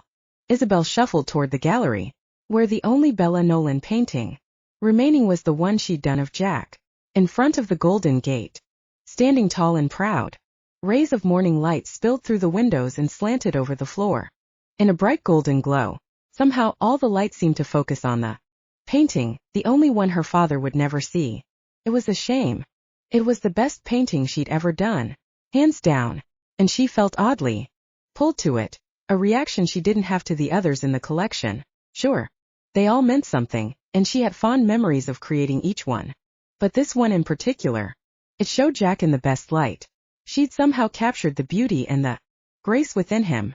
He wasn't a cruel, deceitful werewolf who took advantage of others at whim as she'd initially believed, as her father still thought. He was her fated mate. She knew that now. If she couldn't bring Jack home in the flesh, she could at least talk to her father about him, tell him about the Van Gogh that Jack returned to the Switzerland display, about how he made her feel about the bond between them. She could always invite Jack to return to Ireland with her in a few days, after she'd assessed her father's health and buttered him up. Then when it was safe, her father could meet Jack and witness their connection for himself. Her father did like to be eased into things, especially ideas that went against what he believed. The painting would help.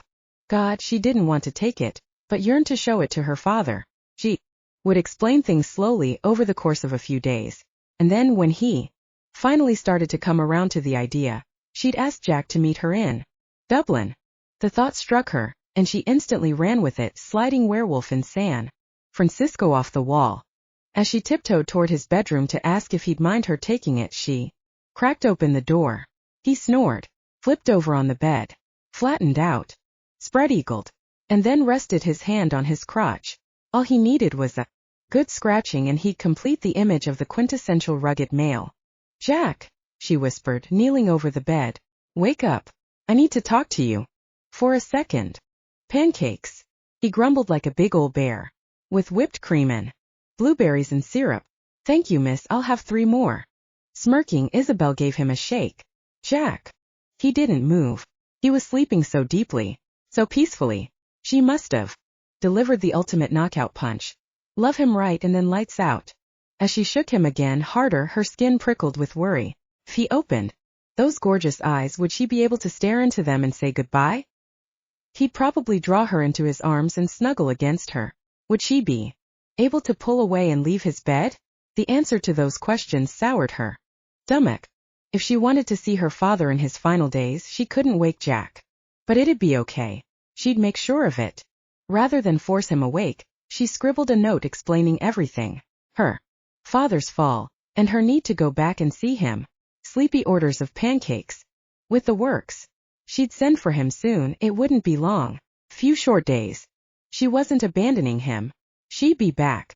They'd figure everything out. She wouldn't let him die. I must be crazy, but I think I love you. She scribbled the final words with a smile. He'd be upset that she had to leave this way, but the profession of her love would smooth things over.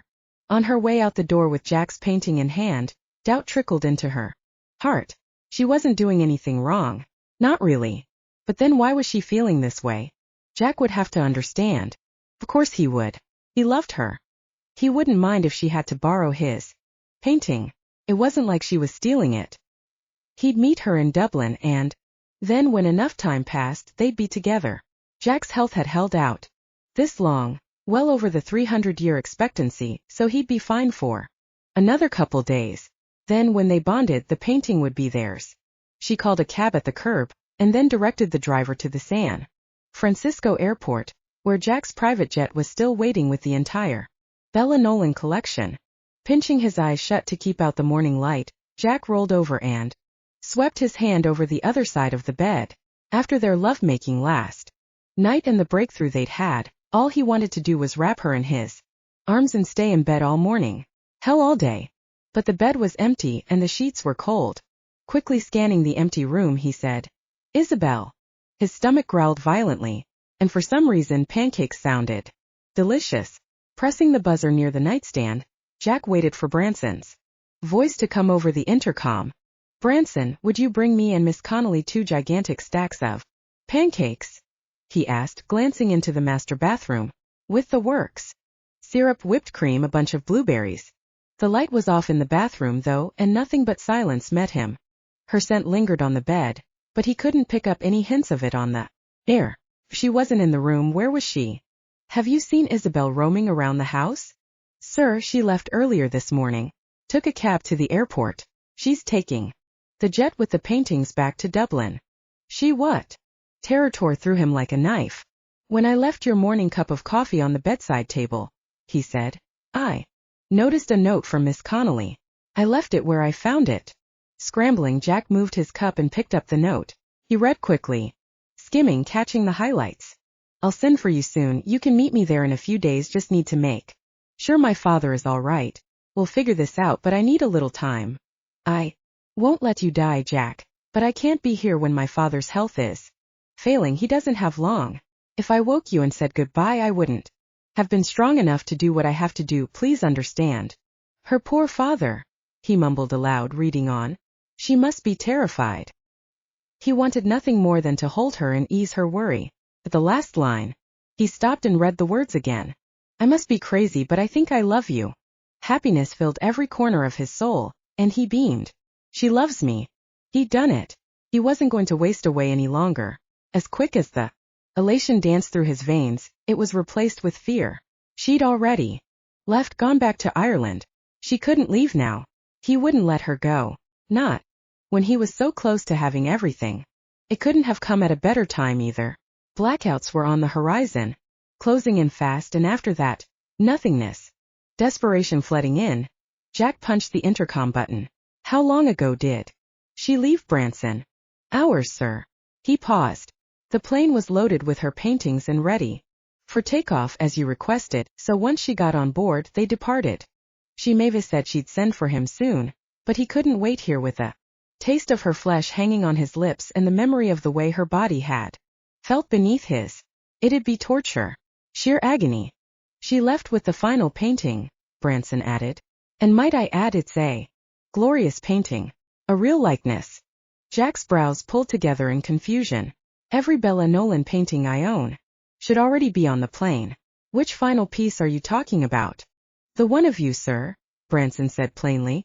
Werewolf in San Francisco. She took it. Jaw clenching, he fought the urge to growl burst through his skin and shift into wolf form. She said she was going to leave that one behind. I gave her every other one. Was it not enough? If he couldn't trust his fated mate, who could he trust? She wanted to show her father the painting, and that's fine. He wouldn't have denied her if she'd asked. But damn. A dull aching pain spread through his middle and wormed its way into his chest. He couldn't trust anyone anymore. I'm sorry, sir, Branson said. I didn't know. I thought. It's all right, Branson. He scrubbed his hand over his face as his stomach bottomed out. You had no way to know. Turning off the intercom, Jack swung his legs over the edge of the bed and sat. His skin crawled. A wave of chills washed over him and his stomach rumbled. Lifting his arms from his sides, Jack watched Gooseflesh blanket them, followed by tremors. Oh shit! He rasped out as the world zoomed in and out, in and out. No. No. And then everything went black. Chapter 14. Neil picked Isabelle up from the Dublin airport, exactly as he said he would. Not that she'd ever doubted him. After stopping to refuel in JFK for an hour, Jack's jet landed at 3:30 in the morning Ireland time. To her, though she'd traveled all day, missing it entirely, and it was nearly bedtime. After securing transportation for her paintings from the airport to the museum, they drove an hour south, bypassing Dublin and Tala. On the drive to Glendalough, Neil traversed the narrow road slickened with midnight rain, and nagged her the whole way. You're crazy for even a skin, he said, weaving through the Wicklow mountains. You know your father won't want him here. I know. She laid her head back against the headrest and let herself be mesmerized by the car's headlights sweeping over the empty road. But you weren't there. You didn't meet him. Nor do I want to, Neil roared, taking the turns fast. He belongs there, you belong here. It won't work, Isabelle. Get it out of your head now before you talk to your dad. It was going to be difficult to convince her father that Jack belonged in her life, but she had no idea Neil would be such a pain to. Rather than fight an uphill battle on an empty stomach and a tired mind, she closed her eyes and pretended to sleep. Somewhere during her pretending, she actually dozed off, the rumbling of the car's engine dragging her into a deep sleep. Isabelle. Neil's voice, a hand on her shoulder shaking. We're here, he said louder. Isabelle, wake up. Rubbing her hands over her eyes, she sat upright and took in the sights. Neil had parked in front of Connelly Castle so that it was in full view when she woke up. He was a great friend, one of the best, and he'd always watched out for her, knowing exactly what she needed, even if she didn't. Home. 16 generations had been blessed to call Connelly Castle that, and she was proud to continue the line. The multi-bay Elizabethan-style castle stood majestically in the center of 800 acres of forest. Its stone-faced front, illuminated by bright white lights, seemed to welcome her home. As she and Neil exited, grabbing her bags from the back, Isabelle rushed up the front stairs and pushed inside. "He's upstairs," Neil said. "It's nearly 5 in the morn, so I'm sure he'll still be sleepin', but he probably wouldn't mind seeing you. He's been a skint." Flushed with nerves, Isabelle ran up the red-carpeted stairs and turned down the narrow hall. She passed the first 3 doors, a medieval suit of armor, and then curved left onto a staircase narrower than the first. It was darker on the 3rd floor, and the air couldn't circulate as well. Candles flickered from wrought iron sconces on the walls. Patterned rugs covered the floor, one on top of the next. The decor in the castle hadn't changed in hundreds of years. Her father prided himself on keeping things the same, traditional no matter how restrictive. Worry passed through her as she opened his door and let herself inside. "Neil," her father coughed, jerking upright against the pillows on his headboard. "Is that you? Did you find my bell?" "It's me, Daddy." Running to his bedside, she knelt and took his hand. His skin was crackly and dry, and his cheeks had sunken in. Neil had been right, he didn't have long left. Days maybe. "I'm here. I'm back." He yawned. "Neil said you spent the weekend in San Francisco?" "Did he?" Her voice squeaked. "What else did he say?" "He said you attended a conference for Alpha heirs given by San Francisco's Alpha. He said Hayden Dean and his Luminary were going to talk about how to effortlessly take over the role of pack leader." Of course that's what Neil told him. It was exactly what he needed to hear. "The conference wasn't all it was cracked up to be," she said slowly, drawing out the inevitable. "So I spent some time in the city away from the conference hotel." He twitched in bed and shifted his shoulders so that he faced her completely. "Didn't run into any trouble, did you?" "Trouble?" She kissed the back of her daddy's hand and pressed it against her cheek. "No trouble. In fact." "Then you didn't run into anyone from the McGrath family?" he coughed out. His voice was a raspy whisper, barely audible. "Bastards. Every one of them. Maybe the Alpha finally got wind of their conniving ways and pushed him out of the city. No truce then. She'd been silly to hope that years gone by would have dulled the blade of retribution. "Can I ask you something?" She shook with trepidation. Coughing terribly, her father covered his mouth with the sleeve of his pajamas. "Do you believe people can change? Have you met a McGrath who wasn't as terrible as you thought he was? Are you able to forgive and forget? Do you think?" As he rested his hand over his stomach, Isabelle caught sight of blood splatters staining the edge of his sleeve. He was coughing up blood. Her gaze held there as her stomach wrenched, swallowing down the vile taste of fear and sorrow. She struggled to regain her composure and fight back her tears. "Do you think?" She paused, uncertain how to proceed. When put into perspective this way on the very possible eve of his death, it didn't matter if her father could forgive and forget the McGrath family. Only Jack. And there was no way she could talk about him now. Not like this. She bowed her head to his hand. "I'd like to take you somewhere special. Tonight just you and me. What do you think? Would you be up for it? Around 8. That would give her plenty of time to set everything up. She'd nap for a few hours, head to the gallery, and make sure the Wolfpack's assistants had set up the display to her specifications, highlighting Werewolf in San Francisco. Would lend the perfect opportunity to tell him about Jack and beg for his blessing. Of course." Her father cupped her chin in his hand, the way he used to when she was young, and said, "The doc was just saying I needed to move around today, get some fresh air. I haven't been out and about in weeks. It will be just what I need. Even if I didn't have the strength to move a muscle, nothing could stop me from going out with my girl. So where are we headed?" "It's a surprise." "I don't normally like surprises," he went on, "but if it'll make you happy." There was more that'd make her happy than simply surprising him. Being with Jack for starters, but there'd be time to ease into that later. When Jack regained consciousness, somewhere between royally and fucked, he had the headache from hell and a bruise on his thigh. Branson had injected him with the recommended dose of adrenaline 10 times over. He said if he'd administered any more, Jack might have gone into cardiac arrest. It was a good thing the 10th one had worked then. By the time he came to and arranged for another private jet to take him to Dublin, it was just before nightfall. In Ireland, the moon was high in the sky and Isabelle would probably be sleeping. She'd arrived somewhere in the early morning hours of the day before, and would probably be exhausted from jet lag. Too much time had passed. He had to get to her. Branson arranged everything. Transportation to and from the airport on both ends. He'd even made some calls and discovered the location of Connelly Castle, which was apparently the best-kept secret in all of Ireland. It was hidden deep in the Wicklow Mountains, the perfect place to hide from non-shifters, from what Branson's contact had said. By the time Jack boarded the jet, his leg ached something fierce and his skin had gone black at the injection point. His quadriceps looked raw and mangled, as if they'd been infected by some strange skin-eating bacteria.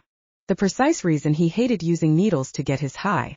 But if he was stuck on a plane for 10 hours, what choice did he have? Not like he could jump out at 37,000 feet. And if he picked a fight with a steward or something, theoretically speaking, of course they'd lock him up the moment they touched down in Dublin. No, he didn't have a choice. Remember, the adrenaline shots may not work next time. Branson's voice rang in his ears.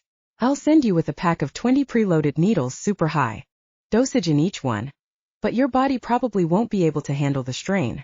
The warning had soured Jack's stomach, but he'd taken the backpack full of shots anyway, and kept them close to his seat as they lifted off and headed for Ireland. Thankfully, he slept the whole flight. When he landed, 2 in the afternoon, Ireland time, he made a beeline for the limousine waiting curbside at Dublin Airport. The sky was gloomy and gray as far as he could see in all directions. Rain fell to the ground in a constant and steady stream. No sign of breaking. Connelly Castle in the Wicklow Mountains, he ordered, clutching the backpack on his lap. As fast as you can. Although the driver looked at him strangely and insisted he'd never heard of Connelly Castle, he drove south of Dublin anyway, following the signs for the National Forest. Some of the roads were insanely narrow, hardly earning the name of road. But the driver traversed them fearlessly, as if he'd grown accustomed to trucks speeding by in the opposite direction and nearly clipping his side view mirror. More than once Jack flinched from the closeness. The cars passed inches away, if that. Yet each brush with death and every adrenaline rush provided just the zing he needed. Using the directions Branson had given him, Jack followed the route deep into the mountains where paved roads gave way to gravel, and then to dirt. Sheep and cows peppered the countryside, grazing near rock walls and long-abandoned castle towers. I don't think you'll be finned in anything back here, the driver said, his Irish lilt lingering in Jack's ears. You sure you want me to keep going? Yes. No hesitation. He hadn't come this far to give up and turn back now. Rain battered the windows of the limo, and the driver clicked the windshield wipers on hyperspeed. They drove off-road for an additional 20 minutes, and finally turned into some sort of dirt driveway when the clock on the dash read 3:30. Would he find Isabelle here? Would she be with her father or at the National Gallery of Ireland displaying his painting? Annoyance flared in him at her dismissal of her promise. She'd said she would take the other pieces and leave him that one. She knew how much that work meant to him. How could she rob him of the only thing that could heal the hurt caused by her absence? Well, I'll be jiggered. The driver swore, peering through the storm. Look. Up ahead, past a large protective gate, a 3-story stone mansion, no castle, came into view. It was situated in the middle of a grassy clearing with forest all around. Towers flanked the sides of the building. One tower had a glass-domed roof, and it looked as if some sort of garden courtyard stretched around the side and continued to the back. Thanks for the ride. Jack snatched the backpack carrying his necessities and stepped out into the rain. He'd been close to his end for 20 years, weakened and weary, fighting off blackout spells. He'd stared death in the face and had been shaken to the bone. But never, not once, had he ever been as afraid as he was in this moment. Chapter 15. Jack strode up to the gate as 2 guards, 100-year-old werewolves from the smell of them, appeared from a shack on the right. Morning. The bullier of the 2 spoke first, his voice welcoming yet stern. He sniffed the air and grimaced. You're far from your pack. Are you lost? I'm looking for Isabelle Connelly, actually. He tightened the strap of the bag over his shoulder. Is she here? Is she expecting ya? The shorter, squattier werewolf asked. Well, not exactly, but she'll be happy to see me. Jack tried smiling to loosen them up. Trust me. They stared, their faces remaining ugly, unreadable masks. Why don't you call her then? The bullier wolf shoved his hands in his pockets. If you're friends, if she says it's all right for you to come in, we'll let you. Fishing his phone out of his back pocket, Jack checked the screen and wagged it in the air. No service. Out of luck then. Jack approached the gate and grabbed the bars. Listen, I just want to talk to her for a few minutes, and I'm not leaving until I do. And while he was there, he talked to her father too. They could have a conversation like two civilized businessmen. Jack would politely ask for his daughter's hand and prove once and for all that what happened in the past should stay there. He was not his parents or grandparents. He did not lie, cheat and steal to get ahead. He'd made his living honorably. He'd spend every day of his life making her happiness his #1 priority. And if her happiness depended on taking care of pack business, he'd support her in that too. He'd even consider moving to Ireland. The land was lush and rich, steeped in culture and legend. And the people were rumored to be friendly and welcoming, not that he could say with the pissed-off guards standing in front of him blocking his way. I don't think he's getting it, the hulky one said to his friend. You're right. He's not. The shorter one disappeared to the shack and came back holding a black club with a ball on the end that zinged with electricity. He'll get the message one way or another. Banging the club along the bars, they came to life, charged with volts of electricity.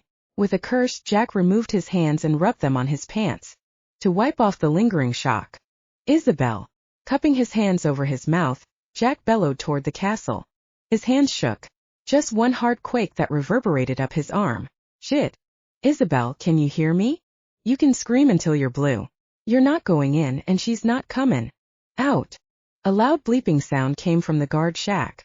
Eyeing him skeptically, Hulk marched to the right and out of sight. Yes, sir, he said. There's a werewolf here who says he's looking for Isabelle.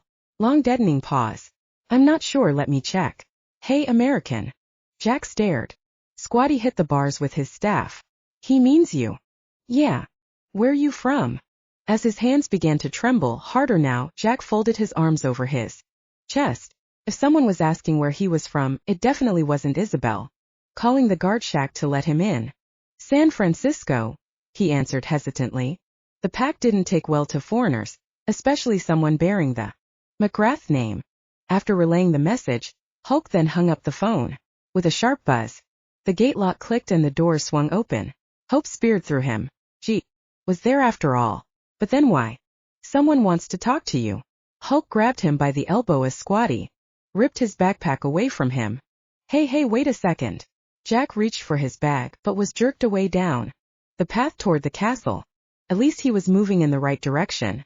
Precautionary search, Squatty snapped, digging through his things. Change of clothes, toothbrush, pack of medical supplies? What's with all the needles? I'm diabetic. Jack spouted the first thing that came to mind. It's my insulin. I need that. Holding the backpack tight, the guards trudged up the steps, dragging Jack along. Pushing through the massive wooden front doors, Isabelle's scent struck him.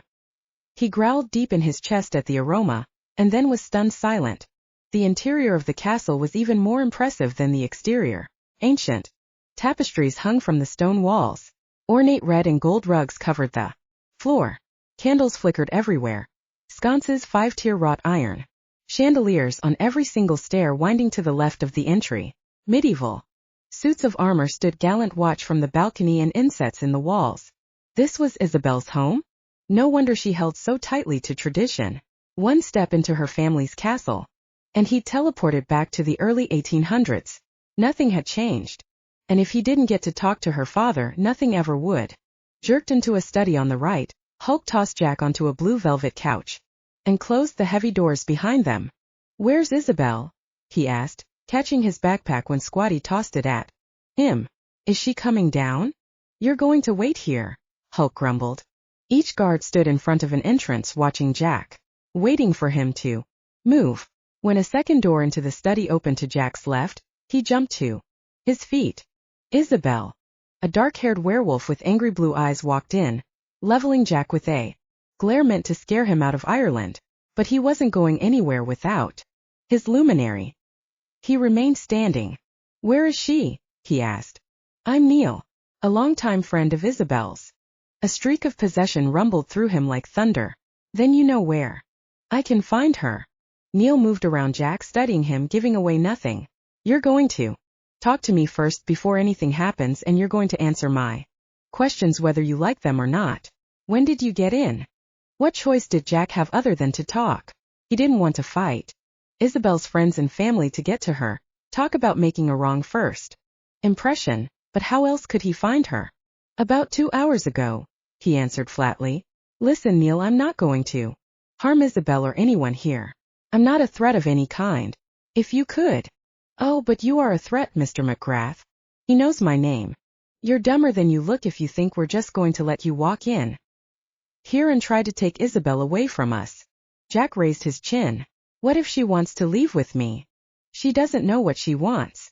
Neil paced around Jack in a tight circle, sizing him up, bumping into his shoulder with every turn.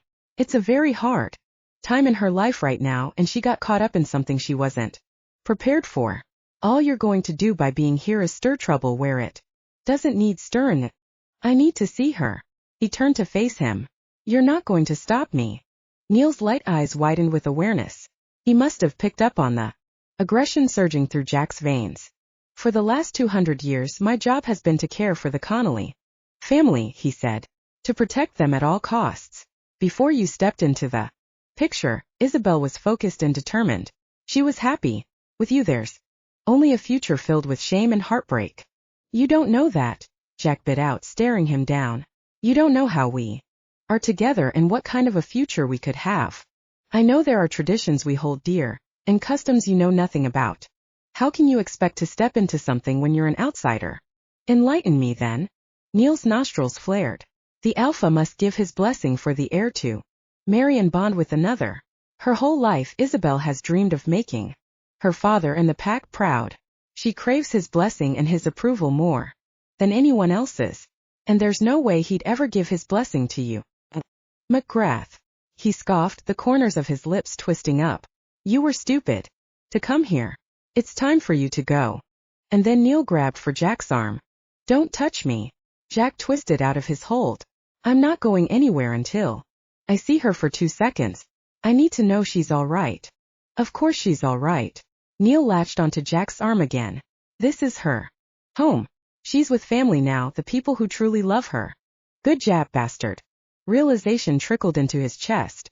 Neil wasn't going to let Jack see her. This whole meetup was a way to check him out, evaluate his intent, and then kick him out on his ass.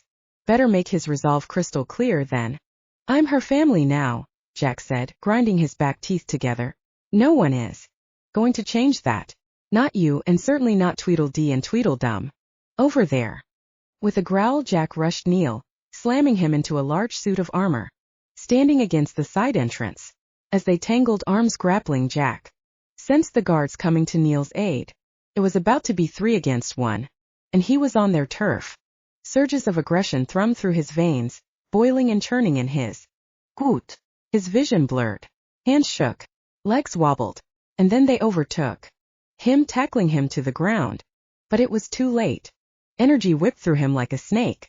Huddled on the ground, he clenched, head to toe, balled the shifting sensations in his middle, and then pushed outward, releasing his full fury. Blasting into wolf form in a flurry of fur and shredded clothes, he tossed the guards aside, barreled through the study doors and into the foyer. Thinking fast, he darted up the stairs. Isabelle. I have to get to her. Behind him, footsteps followed, stomping up the stairs. They were closing in, shouting, barking orders. Picking up Isabelle's scent, Jack curved right at the top of the stairs, his back legs hitting the banister as he cut the turn short. Charging down the hall, fueled by anger and hatred, love and determination, her scent hit him. Left turn. Banking hard, he leaped up another set of stairs and squished his burly body up a narrower corridor than the first. More shouts from behind him. They were desperate now. He must be close to finding her. Reaching the top of the second set of stairs, he rushed the closed door. Her scent was stronger here.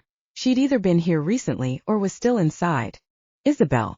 Bursting through, shattering the wood to splinters, Jack charged inside and used his heightened senses to search through the dark. He skidded to a stop, padded forward toward a gigantic 4-poster bed and a worn and weathered werewolf sitting up against the headboard. The smell of Death permeated Jack's senses, burning his nose. I'm Gerard Connelly, the man said, sitting upright. Who the hell are you? And what are you doing breaking into my home? Shit. Not the introduction he would have liked to have with his future father-in-law. Jack gulped, panting, searching the dark corners of the room for his love, and was tackled from behind by 3 infuriated Irish. Chapter 16. As Jack shifted back to human form, Hulk and Squatty looped their arms through his and jerked him to his feet. Hold him still so I can get a good look at him, Gerard commanded. Neil stood behind Jack, his thick hands around his neck, ready to snap it at a moment's notice. He squirmed to be free, but the guards were huge, stronger, and more relentless than they appeared, and he'd spent too much of his waning strength during the shift. I'm sorry, sir, Neil said from behind Jack. We had him in the study, but he took us off guard, shifted, and Gerard put up a hand, silencing him, and then set his gaze on Jack. Who are you? A thief. I'm not a thief. Jack shook his head, painfully aware how stark naked he was. I came here to talk to your daughter. Eyes widening, Gerard snapped toward Neil. Get this man some clothes. I will not continue to talk to him this way. They waited in silence, measuring each other up until Neil brought the t-shirt and jeans Jack had packed in his bag. He chucked them at Jack's middle. Releasing his arms, Hulk and Squatty stood by while Jack dressed, and then they snatched him up again. Idiots. If he'd really wanted to attack Gerard, he would have done it in those few precious seconds when he was naked and unrestrained. That's better, Gerard said, his mouth a hard line. Isabelle, Jack started. We're lucky she's not here. Gerard's gaze eyes burned with wicked amusement. You might have gotten to her before we could get our hands on you, and I believe I asked you who you were. She wasn't here? Despair hollowed him out. My name is Jack McGrath. McGrath. The word was a growl, spoken short and clipped. Gerard fumed, his jaw clenching and unclenching. Then you are a thief. And you're also a liar. And a conspirator, and bear one of the vilest names on the planet. What are you doing in my home? I'm here for Isabelle. Gerard paused, measuring him with beady onyx eyes. With a quick flip of the covers, he swung his legs over the side of the bed and stood on shaky legs. He was tall, 6'5" maybe, but his skin was pasty and his eyes sunken in. Even in his weakened state, her father stood tall, his shoulders pulled back. Shuffling over to Jack, he glowered, looking as if he planned to rip Jack's head off his neck. How do you know my daughter? He growled, coming closer. The guards tightened their grip on Jack, as if he tried to attack their alpha. But he'd told them before. He wasn't here to hurt anyone. Isabelle came to San Francisco over the weekend, and we met. Were you in the Alpha's air conference too? He grimaced as if he'd tasted something sour. I can't imagine you being Alpha of anything. Alpha air conference? No, sir, I'm not going to be Alpha. I met her at an art auction on Saturday morning. Neil dug his fingers into Jack's neck and squeezed tight. Air wheezed in and out of his lungs until words vanished and he couldn't go on. He hadn't forgotten what Isabelle had told him. She'd wanted to surprise her father with the collection. Jack wasn't going to spoil that, as Neil obviously thought. But he also wasn't going to lie to her father about where and how they met, either. He'd already started off on the wrong foot, barging into his private chamber. He wasn't going to add lying to the mix. She said nothing of an art auction. Gerard frowned. And she said nothing of you. That burned, even though it was expected. Isabelle and I. He'd walked through his moment in his mind, had gone over and over how he was going to say this to her father. But now that he stared into his sunken face, the words disappeared. I want to be with her. I need to be with her. She's my luminary. My soul howls for her. That's what he'd wanted to say. You want to court my Isabelle? Gerard stalked closer within arm's reach. And then he laughed. The guards chuckled and then broke into laughter with him. There's a chance you're even dumber than your ancestors. He belted out. A laugh that echoed into the room. I didn't think that was possible, but here you stand. Oh, there'd be no softening her father for the blow. No way to ease him into the idea that they belonged together. He saw that now and understood Isabelle's predicament. But he had a dilemma too. If they didn't bond soon, he wouldn't live to see the coming year. The fights and lies between our families happened hundreds of years ago, Jack said. That's got nothing to do with me and your daughter. Right here as I stand before you this day, I can say with every beat of my heart that I'm in love with her and she's in love with me. And that's the way it will be until the end of time. Gerard's laugh cut short. Blistering waves of rage radiated from his body. He narrowed his eyes to slits. Gerard cold-cocked him, right in the nose. Starbursts went off behind his eyes. Blood gushed from his nose, dripping down his chest to the floor. For a guy on his deathbed, he could deliver one hell of a blow. How dare you, Gerard seethed. You claim to be different from your ancestors, yet what have you done?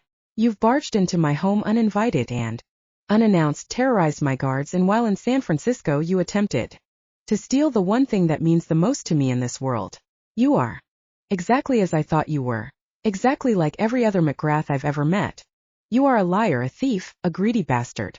Well, when he put it like that, it would seem that way, but nothing. Gerard's expression went bitter. You could never be good enough for Isabelle. At least they agreed on that point. She was an angel.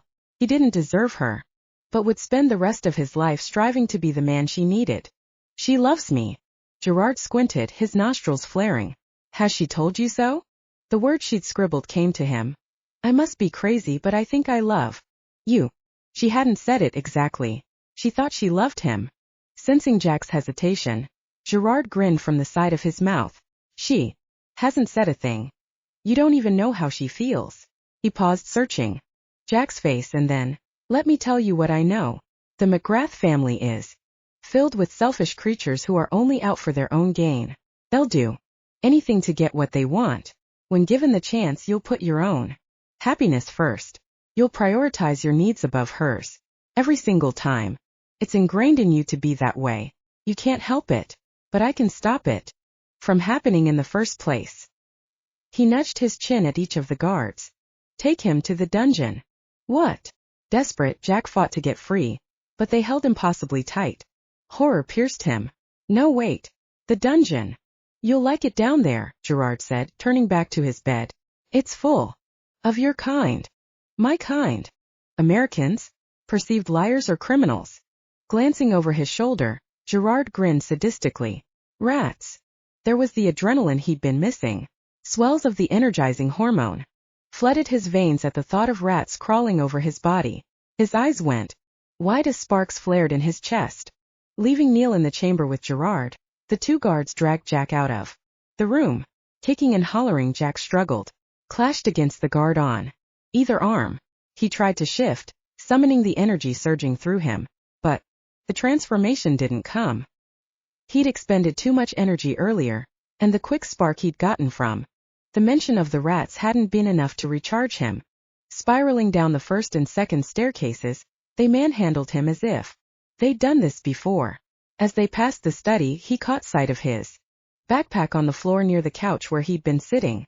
Damn it. Hey, wait. He skidded his feet, pulled and tugged to move toward the study. My bag, my insulin. Can you grab it and bring it down into the cellar dungeon with me? We're civilized men, enemies or not. They didn't flinch, didn't respond. The blood drained from his veins. It's my life we're talking about. Exactly, McGrath. Hulk laughed, low and husky. It's your life. Dragging him away from the study, they turned right and passed through a door. Hidden beneath the stairs, walls made of stone lined a narrow spiral staircase that descended into the dark. Fighting the whole way, Hulk and Squatty eventually managed to get Jack to the bottom. They spilled out into some sort of dimly lit cave with small tunnels branching off in every direction. It was colder down here, the air stagnant and chilling. The walls were smooth and glistening, like damp limestone. Water trickled somewhere in the distance, and the pungent stench of ancient grime permeated Jack's senses. Where do all those tunnels lead? Jack searched around, scoping out a route to use when they finally left him to his own devices. To the seventh circle of hell. It's an escape route, Hulk said, cinching Jack's hands behind his back. Some of these tunnels go on for miles and dead end. Others loop around to other tunnels. And one spits out somewhere on the river Avonmore. One. Jack blanched, staring at the 9 tunnels branching off. And all these others lead nowhere. Well, yeah, Squatty said. During an escape, the Connellys would know which tunnel led out, but the attackers wouldn't. They'd get a clean break. It was quite brilliant, actually. But he had to get out and didn't have time to search around. There was nothing for him down here. No way to get the thrills he needed to survive. He'd be dead in days without it. But Isabelle would have to come back to the castle for her father. Would he hear her when she did? Would she detect his scent? No, he'd come and search him out? God, he hoped so. And before it was too late. This way, Hulk grumbled and led Jack to the far wall where giant steel hooks had been drilled into the stone. Chains looped through the hooks and hung to the floor with heavy shackles attached to the end. You're kidding, Jack said, going cold. This isn't the Middle Ages, you. No. Prisons have advanced since then. 3 square meals a day, a bed, and Wi-Fi. This is the way we do it here, Squatty interrupted, slamming Jack against the wall. He locked Jack's wrists into the top shackles as Hulk attached his ankles to the bottom ones. You'll only be down here until our alpha decides exactly what to do with you. Still, he dared not hope. After checking the shackles, Squatty and Hulk strode toward the stairs leading to the main floor of the castle.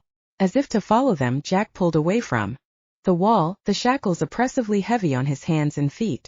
The chains gave him about 5 feet of walking room, but the hooks were pinned solidly into the stone. They left him in the dark with no adrenaline to stay alive, and only a grim sliver of hope in his heart, as if his body knew when things had become dire. His hands started to tremble, vibrating through his arms and chest. Oh yeah, he mumbled, steeling himself for the inevitable.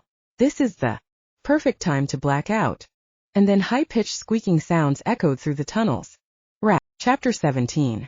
As the clock clicked 8:10, Isabelle searched around Bella Nolan's area of the National Gallery of Ireland one more time. Each piece of art had been hung and illuminated. They were all there, including the one she'd painted of Neil at the cliffs of Moher for his mother. And they were perfect. In the center of the room, she'd highlighted Werewolf in San Francisco, her favorite piece. Heart-pinching, she swept her fingers over the wolf in the painting over Jack's coat. She'd painted him perfectly, capturing the gleam in his eye and the strength in his stance. Skin-chilling, she brushed her hands over her arms and recalled how that night had ended. There was so much riding on tonight and her father's reaction. While she thought of it, where was he? Anticipation pulsed through her as she exited the museum and waited at the bottom of the steps for her father's car to appear. Neil had said he'd bring him by 8 sharp. It was 10 past. Her father was never late. Something must have held him up. She would have been worried it was his health. But Neil would have called. What then? As she checked her phone to see if she'd missed a message, a blacked out Lincoln pulled up. Her dad's car. He was here. Neil exited first and swept around the back. We have a problem. Popping the trunk, he pulled out a wheelchair and readied it for her father. He's not in the best mood. Oh great. What happened? The back door opened and her father stepped out. Nothing I want to worry you with at the moment. Standing back with his arms folded over his chest, Neil pressed his lips into a tight line. There was something he wanted to add. We can talk about it later. Her father eased into the wheelchair. For now, I want to spend a wonderful night with my daughter, and think about nothing else. It's exactly the thing that will cheer me up. Now what is this surprise you have for me? Whatever had stalled him, it must not have been too important. Although Neil looked stressed, her father appeared fine. Sure, he was weak, but he was still interested in what she had planned, which was a bonus. Right this way, Dad. She took the handles from Neil, though he held tight. We have to talk. Neil gritted through clenched teeth. Impatient to show her father when they were so close, she glared. We can talk after, okay? Circle the block, see a show, run errands, I don't care. Pick him up in 2 hours. If you insist. With a small, respectful head nod, Neil marched toward the driver's side door. I suppose the problem isn't going anywhere. What had he meant by that? Take me away, Isabelle, her father said. Sure thing. She pushed him toward the museum entrance, and then leaned close to his ear.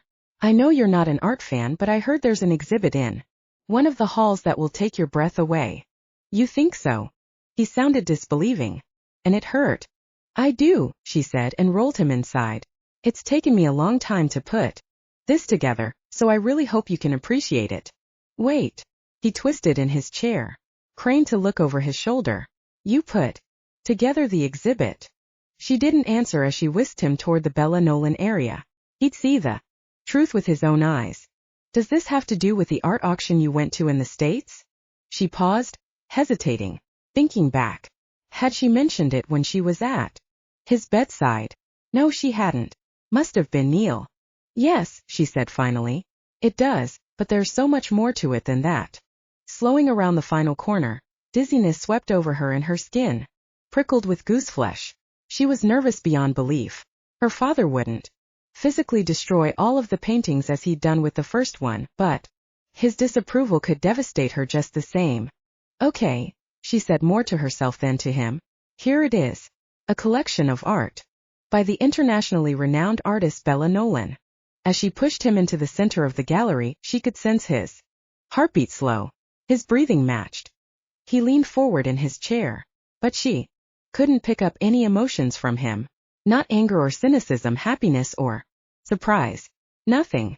Anxiety spiraled within her as she rolled him toward Werewolf at the cliffs of Maher. The entire collection is called Urban Werewolves, though not all of them were painted that way. Look, this one is of Neil. Our Neil. He leaned forward, eyeing the art curiously. I never knew he volunteered for art sessions. Look at that. Had he made the connection? He didn't seem to have. The worry in her veins eased away as she pushed him along, mentioning small tidbits about each of the paintings. This one was where you and Mom went on your honeymoon, remember? That one got a smile out of him. Of course I remember. That wolf is strong. Isn't he? Look at him. How vibrant and full of life. And this one, she moved him toward Werewolf in Manhattan. Remember when you and Mom took me to New York? The skyline was amazing. He nodded. That was a great trip. Why wasn't he saying anything else? Did he not see the resemblance between the painting she'd done of him in wolf form in front of St. Patrick's Cathedral and these? Had her first painting meant so little to him that he didn't even remember it? Heart in her throat, she escorted him to Jack's painting. This one is called Werewolf in San Francisco. It's striking. I'm so glad you think so. Joy lit her up, locking the wheels of his chair. She came around and knelt beside him. Father, now I'd like to introduce you to Bella Nolan. He stuck out his hand. Nice to meet you, sweetheart.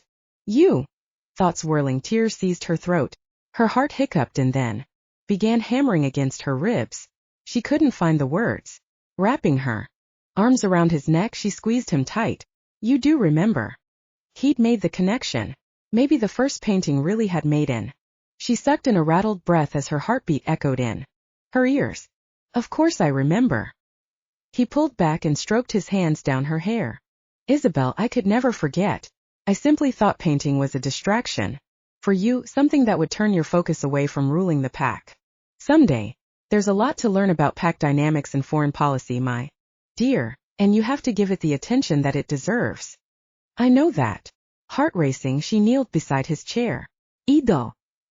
To be honest, I thought this was a hobby, a one-time thing. I didn't realize. His gaze skimmed the gallery, stopping on every single piece in turn.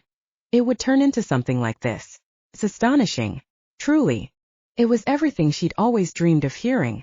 As she blinked and swallowed down the sting in her throat, a single tear rolled down her cheek. It's not a hobby, it never was. It's my passion. Father. Something that makes me happy. I'm not going to turn away from ruling the pack, but I want to do this too. Now came the words ripped straight from her heart. I wanted you to understand how important this is to me before you. The words were strangled out of her, along with all the air in her lungs. He nodded, placing his hand over hers as it rested on the arm of his wheelchair. Before I died, he finished for her. It's okay, Isabelle. I've kept this a secret far too long. Judging from how many paintings there are, he said, spreading his arms wide. You've done a mighty good job keeping it. Have they been on display here this whole time? No, she said, grinning proudly. They were sold all over the world, some of them for hundreds of thousands of dollars. Really? He snapped his gaze to hers. Are you telling me I have a famous daughter? As a warm blush crept into her cheeks, she shook her head humbly. No, but some of them are worth more than you'd believe. The one directly in front of them was priceless. How did you get them all here? He touched the bottom of Jack's painting. Did you have to buy them back? Some yes, but others are more complicated to explain. Her heart beat fast. Father, painting has become a part of me, as much as breathing, eating, and loving. I want to keep doing it for as long as I can, but I desperately need your blessing. Oh, sweetheart, you have it. He spread his arms wide and she nearly leaped into them. All I ever wanted was for you to be happy with the life I've made. For you. I didn't realize this meant so much to you, but seeing them all lined up this way. He paused as if he was choking up. If you found your happiness painting, I don't see any reason why you'd have to choose between them now. Her heart soared, releasing the weight she'd been bearing for so long. Thank you so much, she cried. You have no idea what that your blessing means to me. How important is that I know you want me to be happy no matter what. Always, he said, brushing a hand down her cheek. Whatever it takes, you should follow your heart. God, I'm so glad to hear you say that.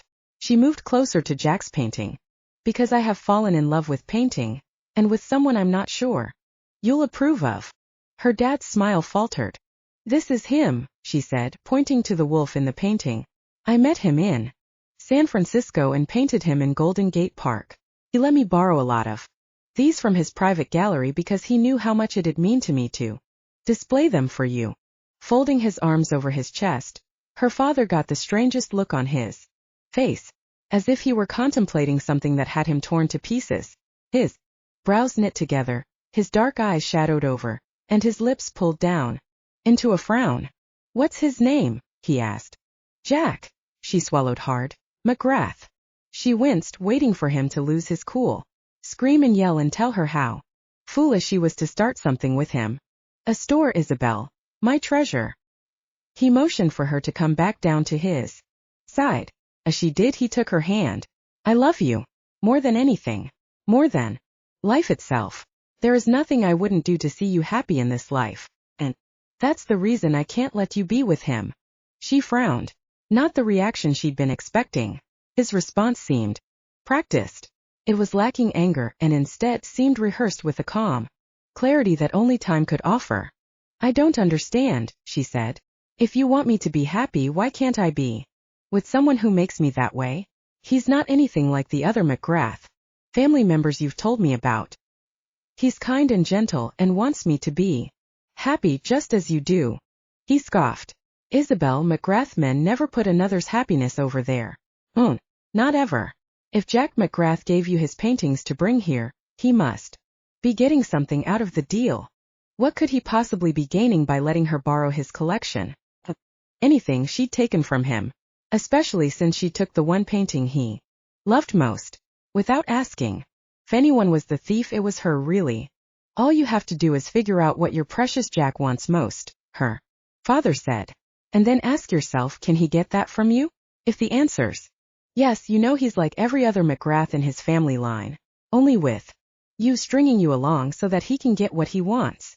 From nearly the moment she met Jack, he'd made it perfectly clear that he wanted her and no other. More than that, he wanted to bond with her, so that he could live. As the thought struck her, her father squeezed her hand. I hate that I'm right all the time, he said, but I'm an excellent judge of character. Show me a McGrath who'd put someone else's needs above his own, and I might change my tune. Until then, you have my blessing to paint and travel and rule the pack after me. But you do not have my blessing to be with Jack McGrath. He'll die without me. She was going to be sick. Head spinning, stomach souring, Isabelle hung her head in her hands. Every muscle in her body tightened to the point of pain. And her heart, good God, her heart, clenched into a rock. She'd gotten what she'd always wanted. Her father's blessing to paint. But she'd have to continue on with life, missing one half of her. Chapter 18. Jack searched through the dark, kicking rats as they came close. The mangy varmints were really emerging from the tunnels now. They must have smelled desperation, and it was seeping from his pores. He'd been down here for an hour, maybe two. He'd managed to ward off the fainting spells as they washed over him. Might have had something to do with the possibility that rats would gnaw on his lifeless body while he was out. He was more determined than ever to stay alert and stay awake until Isabelle came back. A door slammed on the floor above him. Heavy footsteps pounded down the stairs. Readying for a fight, Jack did a quick flip of the chains on his wrists so that he was holding down about a foot on each side. All he'd have to do is get close enough to throw the slackened chains around Hulk's or Squatty's neck. He'd cross his arms as he threw, creating a loop, noose in this case, and bear down. It was his only chance for escape. Pretending to be tired and weak, something he knew how to pretend damn well, he backed against the stone, slouched against the wall, and dropped his head lifelessly to his shoulder. Squatty appeared at the base of the stairs carrying a sandwich and a bottle of water. "Rise and shine, McGrath," he said. "I brought dinner." Jack didn't move. Not a muscle. "Hey, McGrath." Squatty stalked closer. "You hear what I said? I've got dinner." Please don't let him toss it from there. He needed to come closer. Playing the part, Jack opened his mouth as if he wanted to say something, but he whispered the words as hoarse as he could, and then with a limp wrist he clutched at his throat. "Something wrong, McGrath?" Squatty knelt out of reach of the chains. "Speak up." Jack pretended to try again, amping up the dramatics. He raised his left hand to his throat, crossing it over the right, and this time he made his hands shake. "Help," he rasped. Coughed. Faked a choke. "Can't breathe." "What the hell happened to ya?" Squatty came close, within reach if Jack got up and charged. But he only had one shot at this and he needed to be closer. "Rats," Jack mumbled. It was all he could think to say, even though it didn't make any damn sense. "Rats." Squatty's eyes went wide in shock as he knelt close, getting comfortable with Jack's weakened state. "Sucker. One jump down your throat or something?" This guy wasn't bright, but he was perfect. Using every last ounce of energy he had, Jack threw his arms into the air toward Squatty, crossed his wrists, let the slack on the chains loose. Squatty reacted, but it was too late. The chains circled around his neck. With his arms crossed, Jack slid back onto the floor and yanked hard, bringing Squatty crashing on top of him. And then, when Squatty was gasping and spitting for air, clawing at the chains around his neck, Jack rolled, flipped him onto his back, knelt over him, a knee to his chest, the chains tight around his neck. Squatty punched and kicked to get free, but Jack dodged the blows. He took a few knees to the back, but within a few seconds the lack of air must have gotten to Squatty. Eyes rolling back, his mouth fell open. His head fell, hitting the stone with a dull thud. After making sure he really was passed out, Jack released him. Didn't want to kill the sucker after all. But he did need the key to the shackles. And the sandwich. After finding the key to the cuffs in Squatty's back pocket, Jack freed himself. Shoving the sandwich in his mouth, Jack dragged Squatty up the stairs and onto the main floor where the rats wouldn't get him. Since the guards were in the castle, he'd planned to go out one of the tunnels, but now, as he pushed out the door beneath the stairs, not a single questionable scent hit him. Where was everyone? Tiptoeing out, Jack's bare feet slid over the hardwood. He wouldn't make it far without shoes. Scanning the study for this boots and his backpack with the adrenaline shots, he came up empty. They took the damn bag. His stomach fell. What the hell am I going to do? Voices from upstairs. Shit. Scurrying back to the hall, Jack ripped the boots from Squatty's feet and shoved them on his own. The boots were a tight fit, but they would do the trick. He needed shoes to run faster. That was all that mattered. More voices. Hulk's scent. He was coming. Pushing out the front doors and into the night, Jack made a beeline around the house and searched for a garage. There. 3 bays. Looked like a workshop of sorts. Sprinting along the side, a door came into view. Unlocked. He slipped inside, shutting it behind him, and searched the dark. The garage could have easily fit 2 cars, but the stalls were empty. Gerard had said Isabelle wasn't home. Her father meant the world to her. She wasn't with him in his weakened state. He instinctively knew where she'd be. Readying the paintings in Dublin. The garage stalls may have been empty, but against the far wall a tarp had been draped over something bulky. Striding over, unease settling in his gut, he yanked off the cover. A black Bandit motorcycle. Looked to be a few years old, but someone had taken the time to clean it, and had been dumb enough to leave the key in the ignition. Please start. Walking the bike out so as not to alert Hulk or anyone else in the castle, Jack punched the button in the guard shack to open the gate, the same one he'd watched Hulk push to let him in. Once out of the gate, he straddled the bike, brought the engine roaring to life, and took off north, following signs to Dublin. The ride was cold and wet, as a fierce rainstorm moved over the Wicklow mountains following his route. His t-shirt and jeans were drenched and his skin was covered with chills. By the time he reached the outskirts of the city, he was trembling head to foot. Was it from the weather? Pre-blackout? He couldn't tell, but had come too far to let anything stop him now. He had to see Isabelle. Once she saw the state he was in, the state her father had put him in, she'd run to him, choose him over her father. They'd bond, and he wouldn't have to worry about blacking out ever again. So close. He sped past St. Patrick's Cathedral, City Hall, and Trinity College, catching every green light on the way. He'd never blown through so many intersections in his life. It was as if fate wanted him to have a clear shot. While he raced to his Luminary's side, still drivers honked. Pedestrians hollered, giving him a fist in the air as he waved apologetically. Few close calls and adrenaline bursts later, the National Gallery of Ireland appeared on the right. He pulled up to the front, dismounted the bike, and darted up the steps. Isabelle's unmistakable scent struck him the moment he stepped inside. Mixed with it was the pungent stench of death. Her father was here. Following the pull in his gut, Jack trudged over the glistening floors, leaving a trail of rainwater behind. It spilled from his body and clothes and squeaked in the soles of his mis-sized shoes. "Where are you?" he mumbled to himself, shuffling through the museum. "I have to see you." One look at Isabelle's angelic face and he'd feel better. He'd fill with warmth and light, and then once her father saw them together, he wouldn't be able to deny their connection. He'd see Isabelle's face light up. He'd know, once and for all, that Jack was the one who could make her happy. He'd have to give his blessing then. As he turned through a massive archway, Werewolf in Venice came into view, and then Werewolf in Manhattan, and Werewolf in Moscow. He froze, taking in the way each of her paintings had been displayed. The spread was magnificent, everything she dreamed it would be. Her work was breathtaking in his private gallery, but it was safe there. No threat of non-shifters seeing it. When displayed out in the open this way with werewolves revealed on canvas, there was a sense of vulnerability coupled with it. The whole thing made him feel somehow light and free. "You did it," he whispered. And then he saw her. Isabelle stood with her back to him, facing her father and Werewolf in San Francisco. Although she was standing in front of her father, blocking his face, his arms were folded over his chest, and his foot tapped angrily against the foothold of his wheelchair. He wasn't happy. She told him. Straining, Jack used his heightened hearing to listen for the inflections in her voice.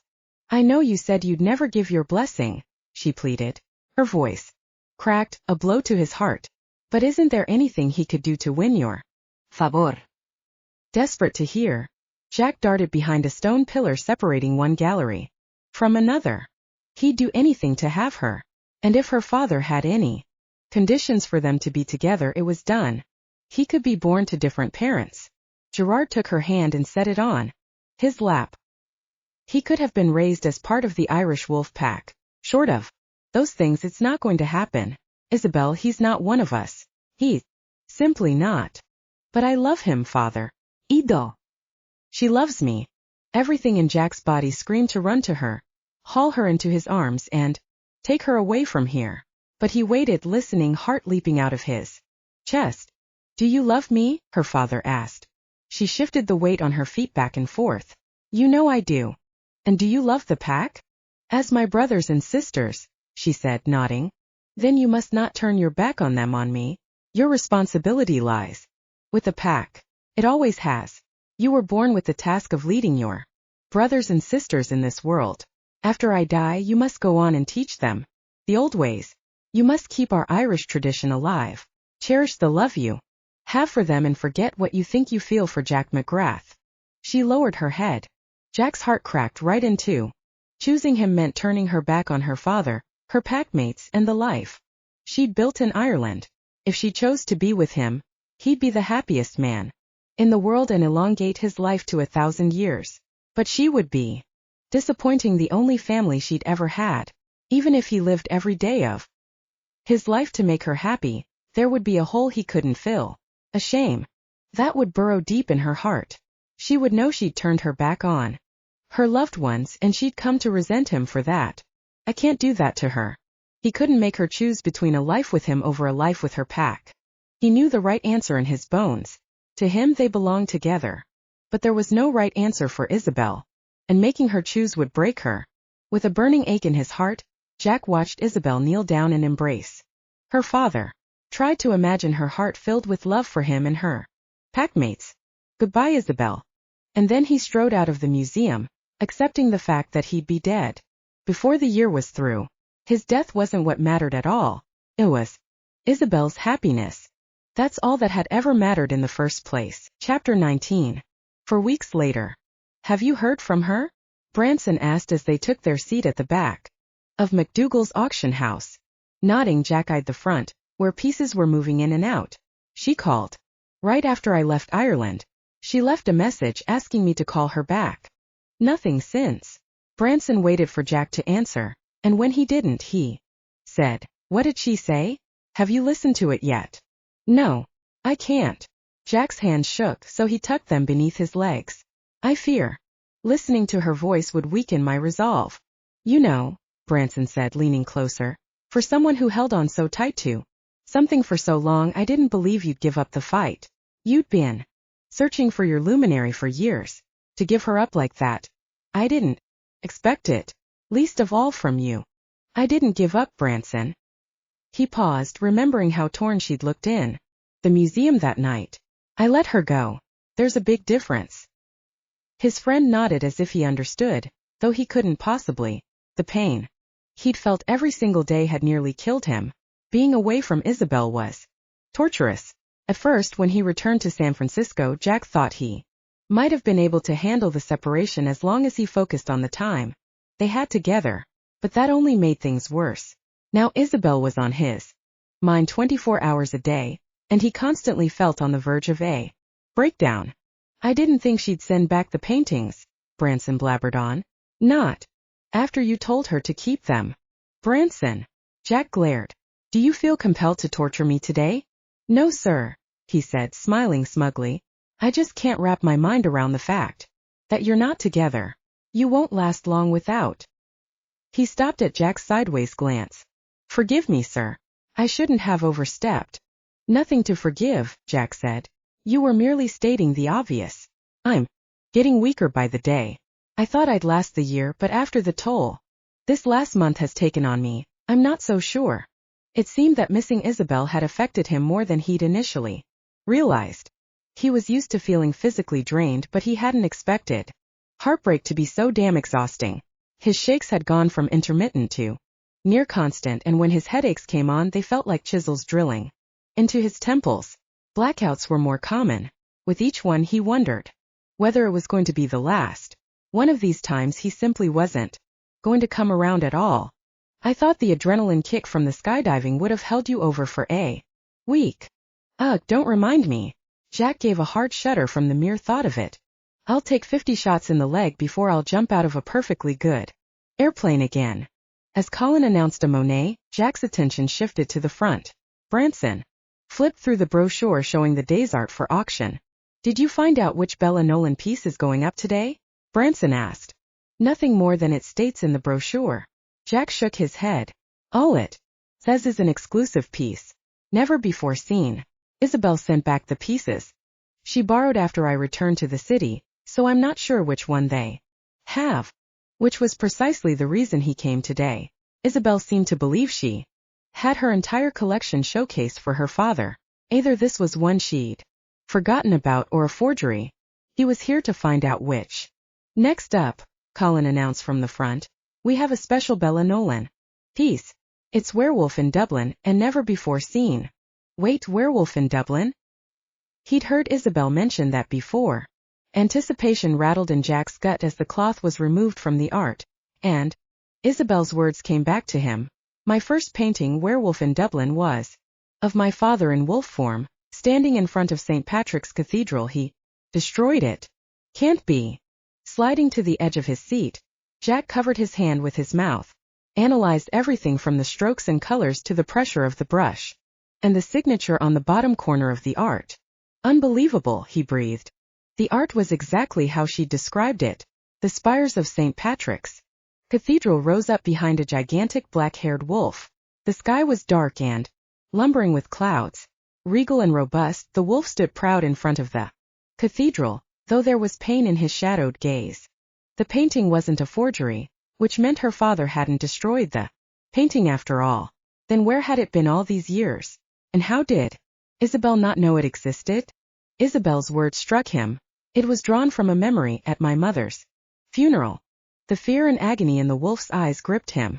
In the painting, her father had just lost his fated mate, the only woman in the world for him. Jack could relate wholeheartedly.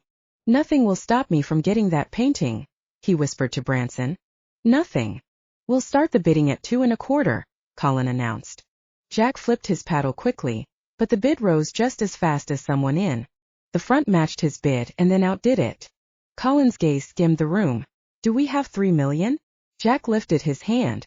"Sir," Branson said, tugging on his suit sleeve. "Not now, Branson. Not a single distraction." "But sir." "I said not now." Jack raised his paddle again as the bid soared near 4 million. "This is the most important piece I've ever acquired. Nothing will." "Sir, it's her." He pointed to the front. "Look." Rising off his seat, Jack searched the room, his gaze locking on the bidder in the front row. He could only see the back of her head, but he knew it was Isabelle. Dark locks of hair cascaded down her back and fell over her dainty shoulders. She flicked her wrist to bid again. His heartbeat thrummed in his ears. His skin went flush. Breathing labored. He raised his paddle to outbid her, and then scooted out from the back row. Everything zoomed far out as he made his way to the front. The auction might not have been happening at all. Voices were muffled, and the floor disappeared beneath his feet.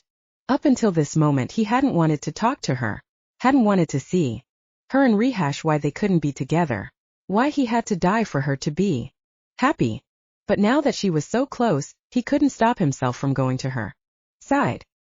He slid into the empty seat next to her, absent-mindedly raising his paddle to counter her bid. As her gaze caught his, she stiffened in her seat and nervously flipped her hair over her shoulder. "What are you doing here?" she said. "I'm here for you." "No, damn it. Scratch that." "For the painting," he spit out. "I heard there was a Bella Nolan piece and I had to come." She stopped what she'd been about to say, raised her paddle slowly as the bid raised to God knew what, and studied him carefully. "I thought about ringing you when I came into town, but after what happened, the way you just stopped talking to me." He countered her bid. "I didn't know what to say." She raised her paddle in defiance. God, did she know how badly he wanted to take her hand? How much he wanted to hold her, if only for a second? But what would that help? Nothing. It'd only make leaving her worse. "How long are you in for?" he found himself asking. She licked her lips slowly and let her tongue linger in the corner. Did she know what that did to him? "Just for the day," she said. They could do a lot in a day. "Going once," Colin declared from the stage. "Sir." Jack dragged his attention to the painting and raised his paddle again. "I tried to call you," she whispered. Had her lips always been that delectable? Soft and pink, her lower lip slightly larger than the top. "I'm not sure if you got my message." "I got it, but didn't listen to it." She nodded, lowering her gaze to her lap. "Then you didn't hear that my father passed away? That's why you called?" She nodded. "One of the reasons." "I'm so sorry, Isabelle." As sadness gouged him, he took her hand and squeezed. Those same telling currents ran over his skin, warming him through. "I should have listened to it. I could have been there for you. There was nothing you could have done." He passed right after I showed him the exhibit. He enjoyed my art in his final moments and we shared something special together. I revealed a side of myself that I'd kept hidden from him for so long. It meant the world to me that I was able to do that. And I was there at the end, which meant the world to him. She looked up at him, blinking through tear-heavy lashes, and ripped his heart clean out of his chest. We said everything we'd always wanted to say but never could. Everything except the one thing I wanted to hear most. She didn't need to say what that was. Her father hadn't given his blessing for them to be together. He took back his hand. For her sake. "Jack." "Sold," Colin announced, cutting her short. "To Mr. McGrath for 11. Million. Wow. 11. He would have paid triple. Well, congratulations, she said, standing. It'll be the perfect addition to your collection. Wait. His voice was soft and deep, a loving caress against her ears. Grabbing her by the elbow, he touched her gently, a reminder of the pull he had over her.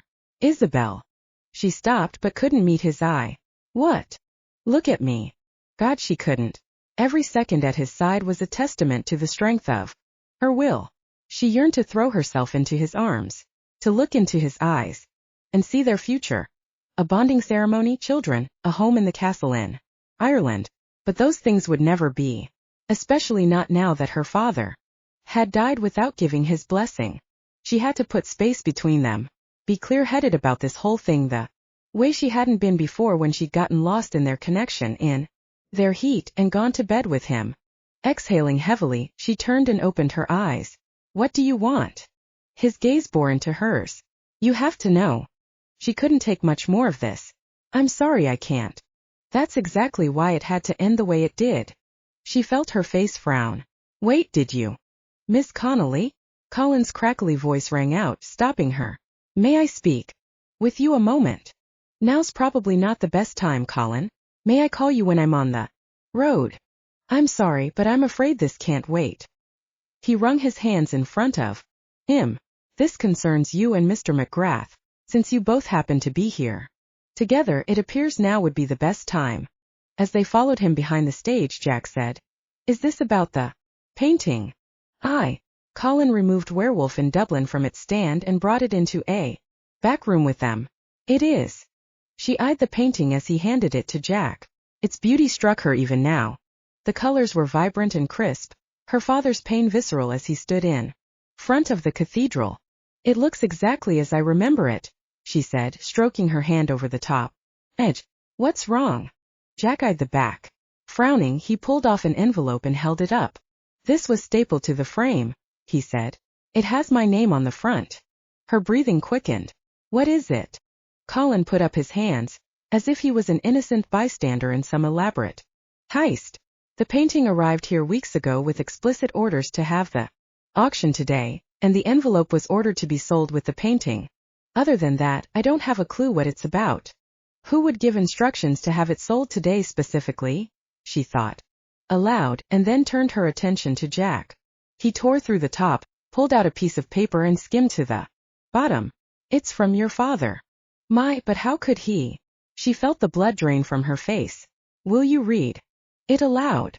My dearest Isabelle, I trust that Colin informed the proper people to get you and Jack to the auction house today, and I thank him dearly for that. I'm glad you were able to share your love of painting with me before I passed on. When you first gave this painting to me, I thought it was your way of saying you were turning away from the pack. Please forgive me for jumping to conclusions and ignoring your passion when you tried to present it to me, though even in my anger I couldn't destroy the piece. It was too beautiful and too perfect. Much like you. After behaving so badly, I didn't know how to tell you I'd kept. So I cherished it in solitude and kept it locked away. Until now. She swallowed back a flood of tears as Jack read on. Jack, when I told you before that I'd never met a McGrath who put another's happiness before his own, I wasn't lying. But now I can honestly say that I know one who is good and decent, and loves my daughter wholeheartedly. Jack's reading pace slowed as his eyes tracked disbelievingly over the words. The night you came to the museum to declare your love for my daughter. You came, she interrupted, her skin chilling. To Ireland? The museum. He nodded without answering and read on. I knew you were there. I saw you hesitate, and ultimately decide that it was better for Isabelle to make her own path, to lead the pack and to earn my respect. Well, Jack McGrath, you have mine. Any man who would put his woman's happiness above his own life is a good man, one deserving of a father's blessing. Even though Jack had read the words loud and clear, Isabelle couldn't wrap her head around what her father had said. Jack had come to see her, to fight for her, and then left? He'd seen the display, and then walked away so she could make her father proud? He'd left so she wouldn't have to make the impossible choice. Jack. There's more, he said, his voice full of sorrow. This painting has always been one of my most treasured possessions, and I have cherished my daughter From the first day I held her in my arms. Now I entrust them both to you. Son, take good care of them. Oh God. She couldn't breathe. I can't believe it. Folding up the paper slowly, Jack replaced it in the envelope. But how could he have been sure we'd be here, and that one of us would be the final bid out of everyone in the auction hall? Isabelle's gaze snapped to Colin. He winked and then backed out of the room, shutting the door behind him. You came to Dublin, she said, stepping closer. You were in the museum that night. Why didn't you tell me? Why didn't you say something? Jack leaned the painting against the wall. Your father and I know why, and that's all that matters. And you got to talk to him? She brushed her hand along the stubble on his jaw and then cupped his cheek in her hand. It wasn't at the museum, so it had to have been beforehand. At the castle. He nodded. Then you saw my home, she said, warming from the inside out. A smirk pulled at his lips. Guess you could say I was given the extensive tour of the castle, from the ground up. Frowning, she smoothed the stress lines as they appeared around his eyes. Whatever that means. Coiling his arms around her back, Jack tugged her against him. This was where she belonged and wanted to be until the day she died. The most important thing is that your father gave us his blessing. Jack held her tight and nuzzled into her neck. His breath was warm and sweet and perfect. As it blew into her hair. We can finally be together, if you'll have me. Oh, Jack. She rose up on tiptoe and stamped her mouth to his, kissing him. With every ounce of promise in her body. Nothing would make me happier than being your wife and your bonded mate. I love you so much, Isabelle. Stroking his hands up and down her back, Jack squeezed her against him, until they couldn't be closer without being one. It was painful being away from you. I was physically ill, but nothing compared to the hole carved in my heart. You took a piece of me with you when you left. I know what you mean, she said, brushing her lips against his. I left a piece of my heart behind with you in San Francisco. In your arms is the only place I feel whole. He rested his forehead against hers and breathed in deeply. I'm suddenly dizzy. What's the matter? She asked, pulling back to get a good look at him. He was pale. Is it a lack of adrenaline? No, it's you. He tipped her chin up with his fingers and then kissed her, making the world and everything else around them disappear. If I said you strengthen me and weaken me at the same time, would you understand what I mean? She shook her head. Not really. But if you take me home, you can explain it to me all night long. And tomorrow too, he promised, kissing the tip of her nose. And the next day and the one after that. I love you, Jack. Her heart beat strong and true. Always. Come on, he said, tucking her under one arm and the painting under the other. Let's go home. Which home will that be? Ireland, of course. Your place is there, ruling over the pack. And my place is with you. He was a great man. It was a good thing her father got to see that before he passed. That sounds wonderful, she said, heart fluttering with excitement. But would you mind if we stop by your place first? There's something I want to show you. He glanced down at her. At my place. She nodded, a little surprised. I had it delivered this morning. I tried to catch you there, but apparently you'd already left for the auction. You never cease to amaze me. Wait until he saw what was in his driveway.